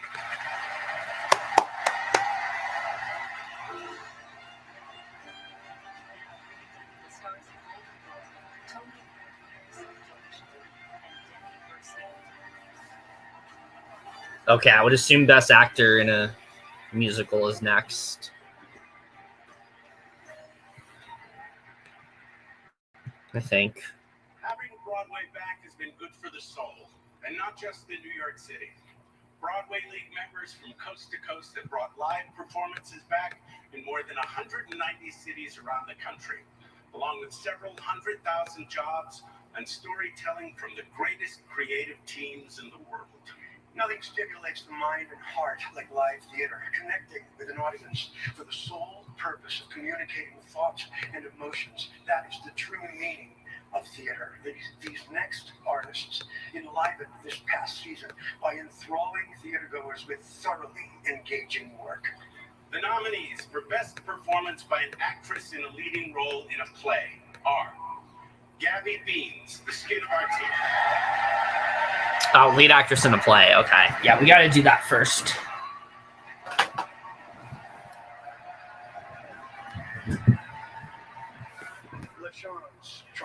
Once again, no fucking idea. It's just like, who gets it at this point? Oh, wow. I did not know Ruth Negro was in there.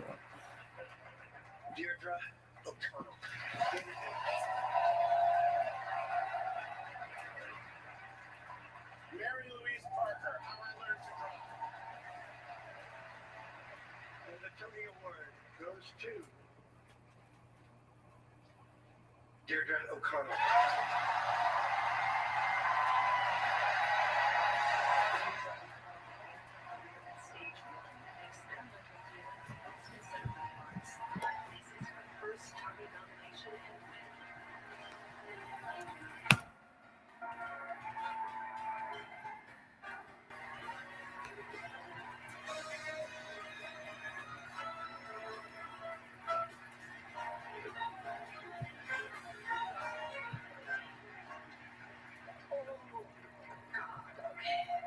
Thank you.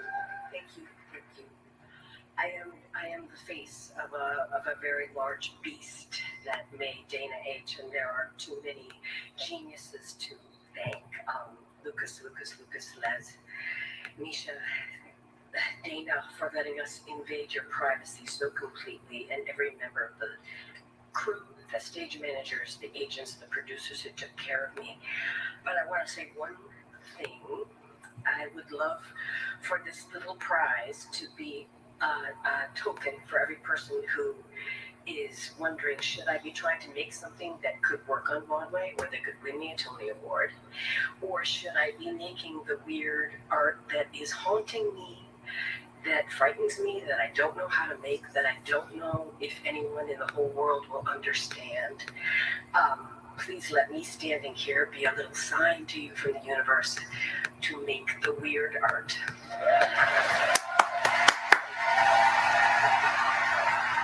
Yes, make the weird shit that you want to make. That's important.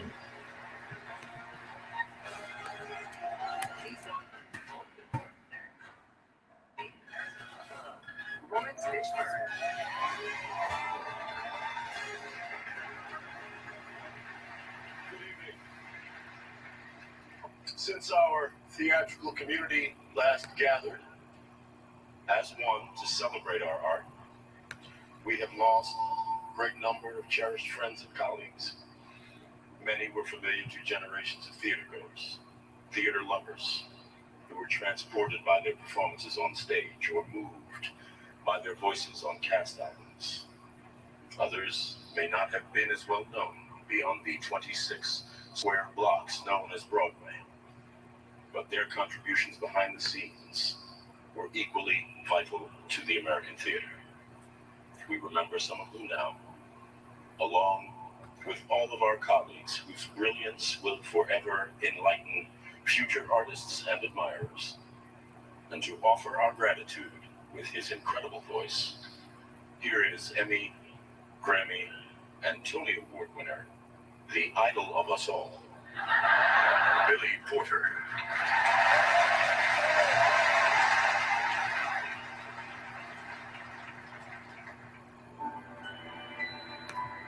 Oh. I have often walked down the street before, but the pavement always stayed beneath my feet.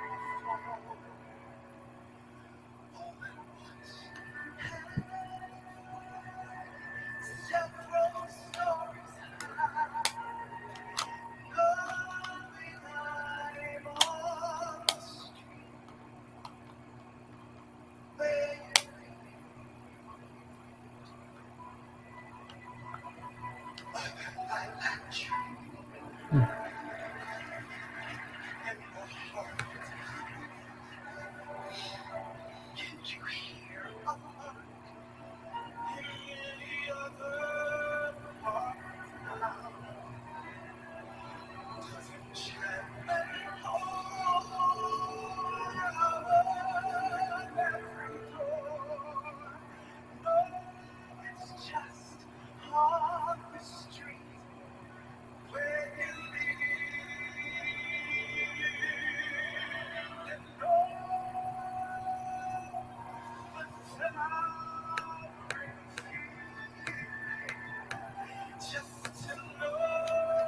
Hmm.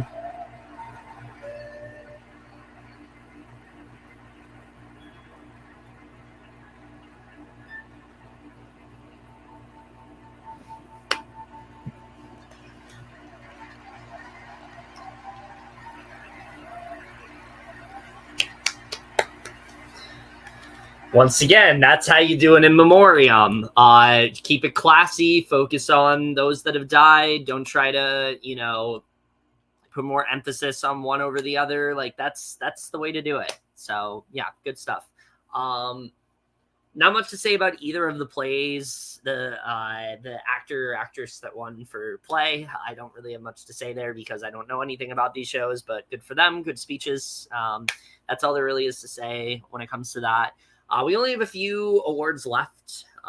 Running pretty well, I feel like. This has been a really well-paced award show. I think a lot of that is due to Arianna DeBose and her just keeping things fun, keeping things, running. I think everyone's doing a good job. So,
I mean, both are amazing, like in their own way. I'd probably give the slight edge to NPH just because I think he has such like a presence about him. But Randall's is amazing too. Both are fantastic. Okay, so going back to what I was saying, we only have like a few awards left: Best Actress, Best Actor, and then Best Musical. Best Actress, I think, is going to woman from Paradise Square. What's her name? Jakina Kalakengo. Yeah, I could easily see her winning that. Or it's going to be the woman from Caroline or Change, which, by the way, very surprised they did not give them a performance. I know that show was like short-lived, but like you give girl from the North Country like a performance when that closed, but not Caroline or Change. It's just a little weird to me. Like, I don't really know why they did that. Like, you didn't have to do the Spring Awakening one. You could have done Caroline or Change instead, considering it's nominated. But whatever. I mean, it's what it is, I guess. But yeah, if I had to guess, I think Best Actor is going to the two people that we mentioned, and then Best Musical, I think, is still A Strange Loop. I mean, they won Best Book. They've done everything they needed to. I think A Strange Loop is probably winning.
Oh, we're back. The list of past winners is staggering. From Harry Belafonte and Zero Mostel to Leslie Odom Jr. and this gentleman next to me. Oh, actor, here we go. Okay. Throughout this season, these next artists have connected with audiences through their unique interpretations of a wide range of unforgettable characters. Their stunning work never failed to captivate and transport theater goers. The nominees for Best Performance by an Actor in a Leading Role in a Musical are Billy Crystal, Mr. Saturday Night.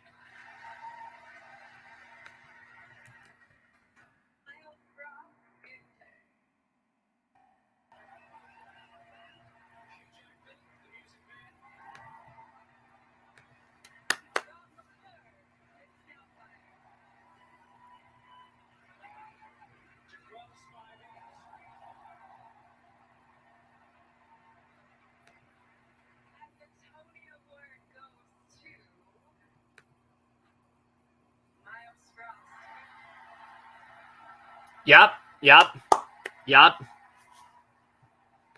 Oh, no, they still haven't performed yet. Damn.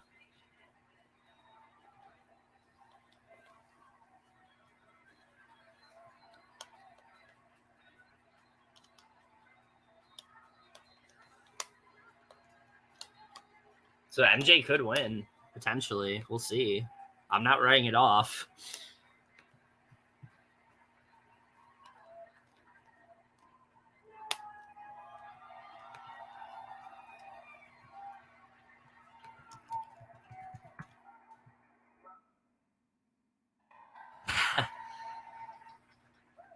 I'm so honored and so blessed and so grateful and so. I understand. Get your blessings. But I really gotta pee right now, so I keep it quick.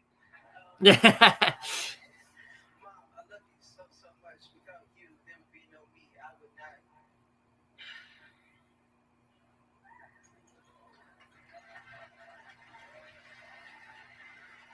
It's hard to show you what a strong black woman is and what it means to raise a strong black man. And I just pray that I made you proud. And I want to say this to all the little black kids out there who may not have a good relationship with their father. You can do it, first of all. And second of all, Dad, I love you because we support each other and we are black men. We are strong black men. And Dad, Tavon, you're the GOAT, baby. I love you. Keep killing it, black man. Richard Tone, thank you so much. You taught me everything I know. Christopher Wood and William Ballin, Karen Langford, Dante King, Lynn Nodis, thank you so much for allowing me to express my creativity. I love you all, and as Michael would say, with love.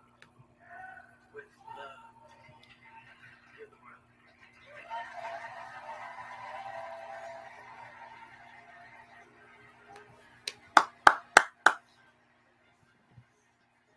I mean, really good speech. I'm just really surprised that he got it and not the person from Strange Loop. Okay, so I think this is going to be the sixth performance.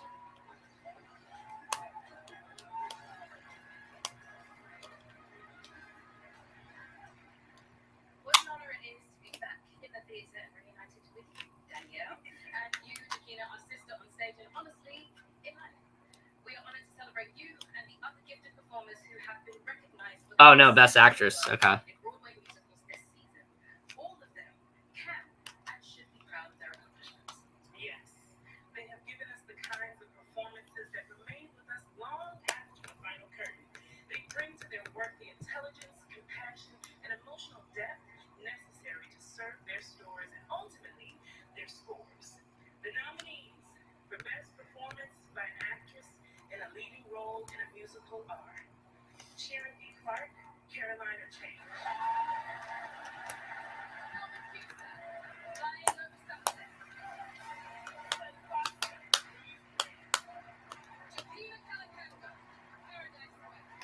I assume it's going to Jacquina.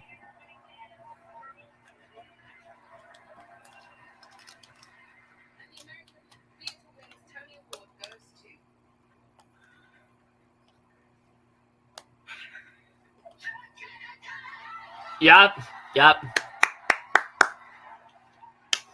I mean, after that performance, like, how can you not?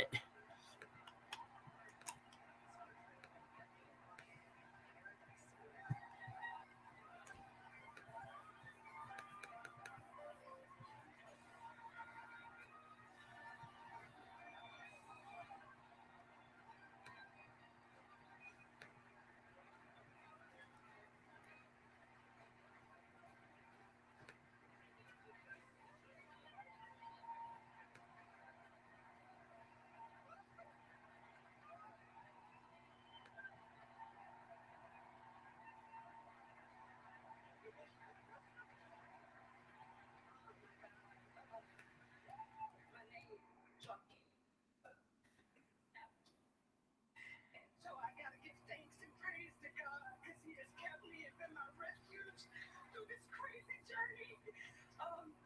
Thank you, God, for giving me the best parents in the world. My parents sacrificed everything for me to live my dreams. My father who is in heaven, I love you. My mother who is stunning and white today, here and present. Thank you to my sister for designing this dress, my family, all of my teachers at Tri-Cities High School for literally instilling my purpose in my life.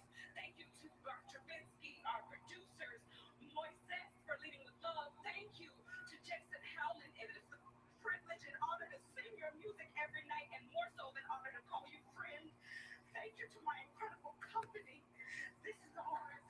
Look at what we have created. We gave ourselves a voice. Those are the lyrics that Mossy and Nathan gave us. Thank you, Christina Anderson, for centering Nellie's voice in this story. I give thanks to all of the nameless ancestors who have suffered. This song, this show gives power to that. I honor them every day. And thank you to my son. You are the biggest blessing in the world. I love you, Pharaoh, with every fiber of my being. Bobby loves you. Thank you to Tony. Thank you, Megan.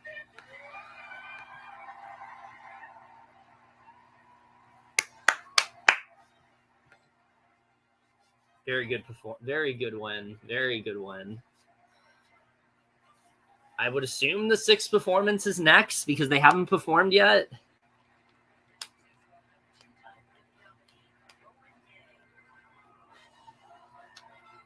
Yeah, this has to be 6. There are two things I know a little something about. They're pop stars and queens. Oh yeah, she's about to take off. Like, definitely.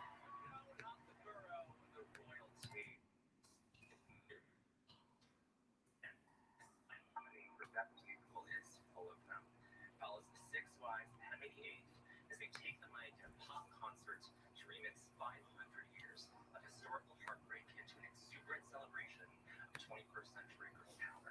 The Tudor queens transform into pop princesses by taking turns singing and telling their stories to see who suffered the most due to Henry and who should therefore become the group's lead singer. Please welcome the spectacular company of 6.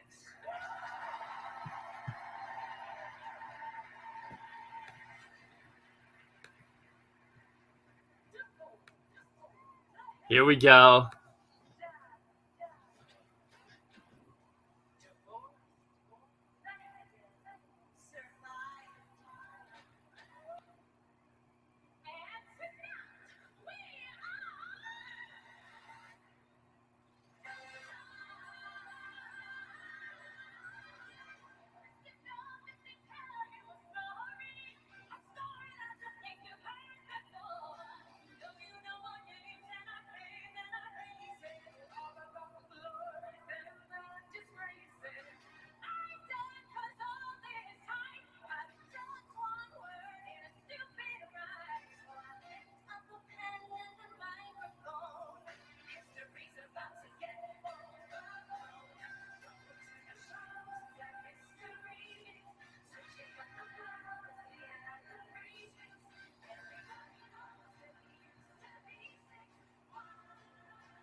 Yes.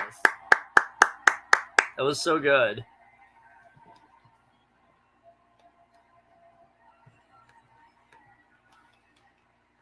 Very much worth the wait, I would say. I think it was a really good performance.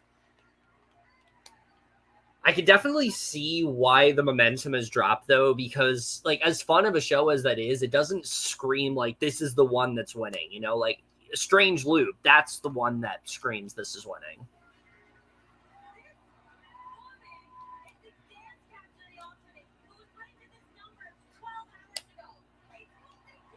Oh, wow.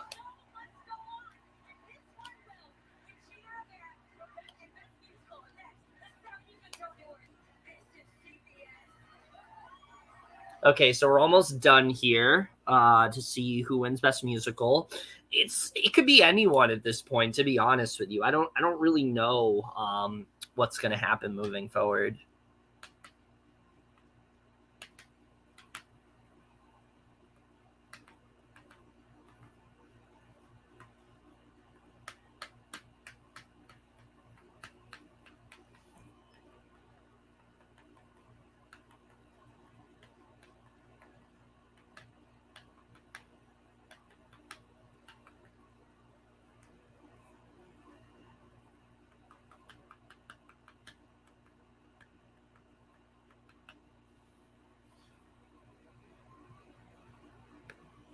Oh, yeah. Which one is that? Let me check.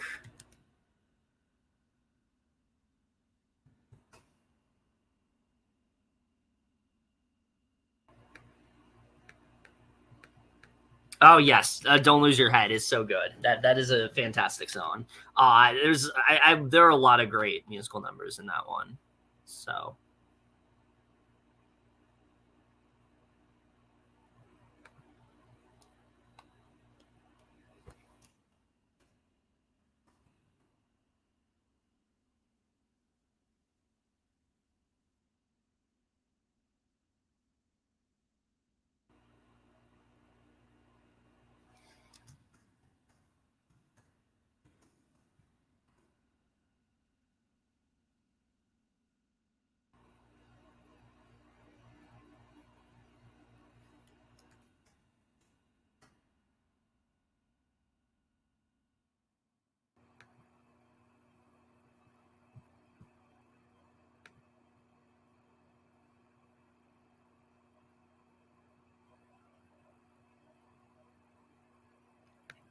I'd agree with that. All you want to do is like really good, especially like as the song goes on and you realize like how much she's been like constantly like, you know, sexually abused by like men and things like that, and them saying like the same things to her, like the grooming and whatnot. It's definitely really good.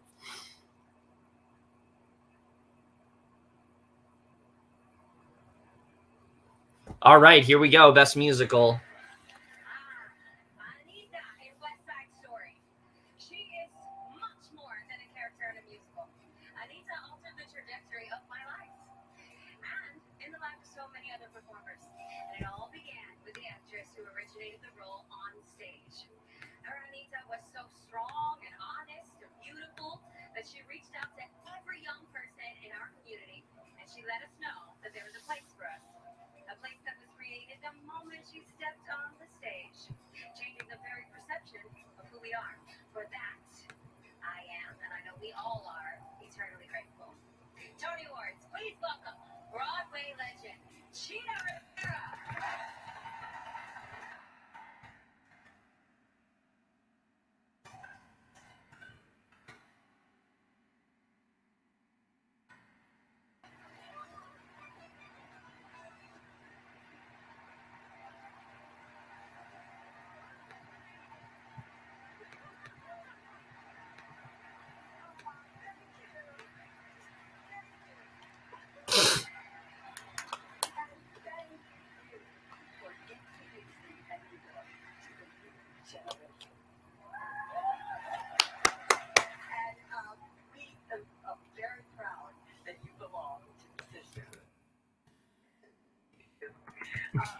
Here are the nominees for the best.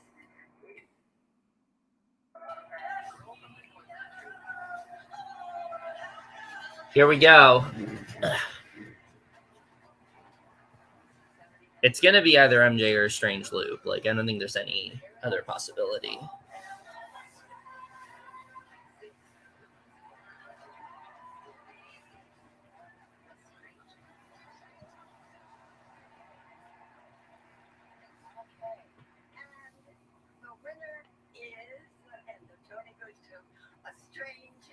There we go. There we go. It's done.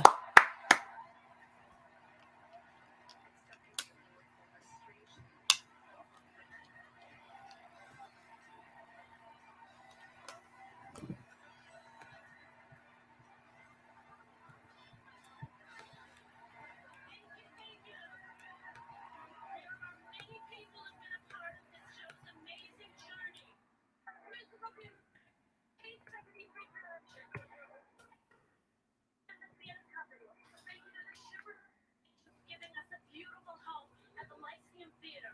Bravo and love to our amazing cast, including our fabulous understudies, our brilliant creative team and designers, the band, the crew, everyone at the Lyceum who worked so hard, and of course to the extraordinary Michael R. Jackson. Michael, you share your words, your music, your soul. None of us will ever be the same. Thank you from the bottom of my heart. I want to thank my kids, Daniel, Hannah, and Will, for their support. And I have to give a special shout out to my grandson, Zachary. My dream is Zach will grow up in a world where stories like A Strange Loop are told on stages everywhere, all of the time. Thank you so much.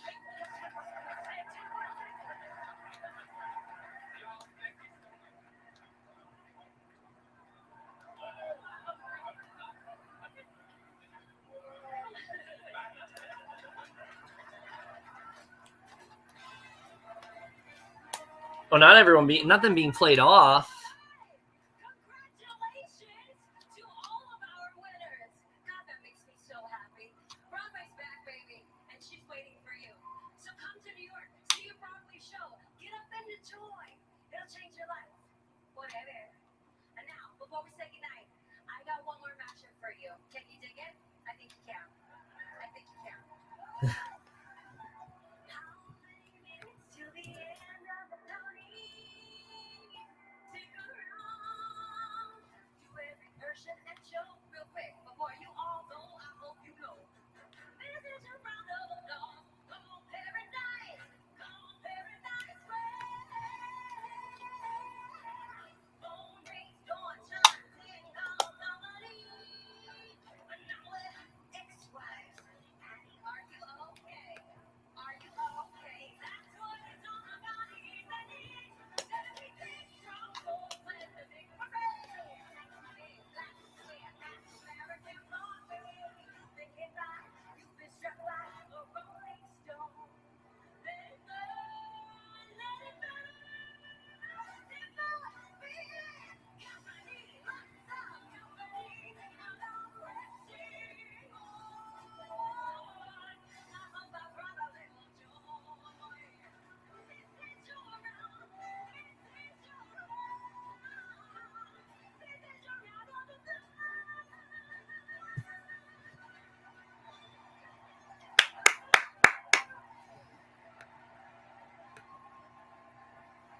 All right. Well, that was a great night all around. Great nights. I thought this was a really strong Tonys for sure.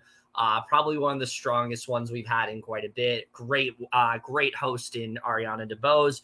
Really great wins.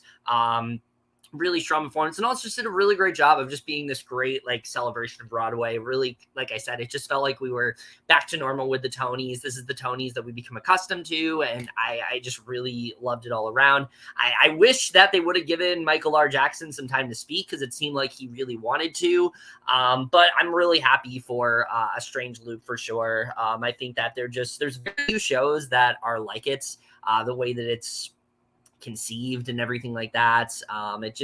It really does seem like something special, and it definitely, I think, does deserve the win there. But yeah, all around, this was a really great night. Really enjoyed doing this live stream. Thank you to everyone who did watch throughout the night. Like I said, I know I have a ton of videos that I need to put out, but I'm going to try to do that as soon as I possibly can.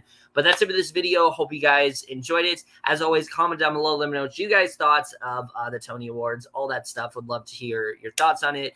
I'm sorry that I wasn't quite as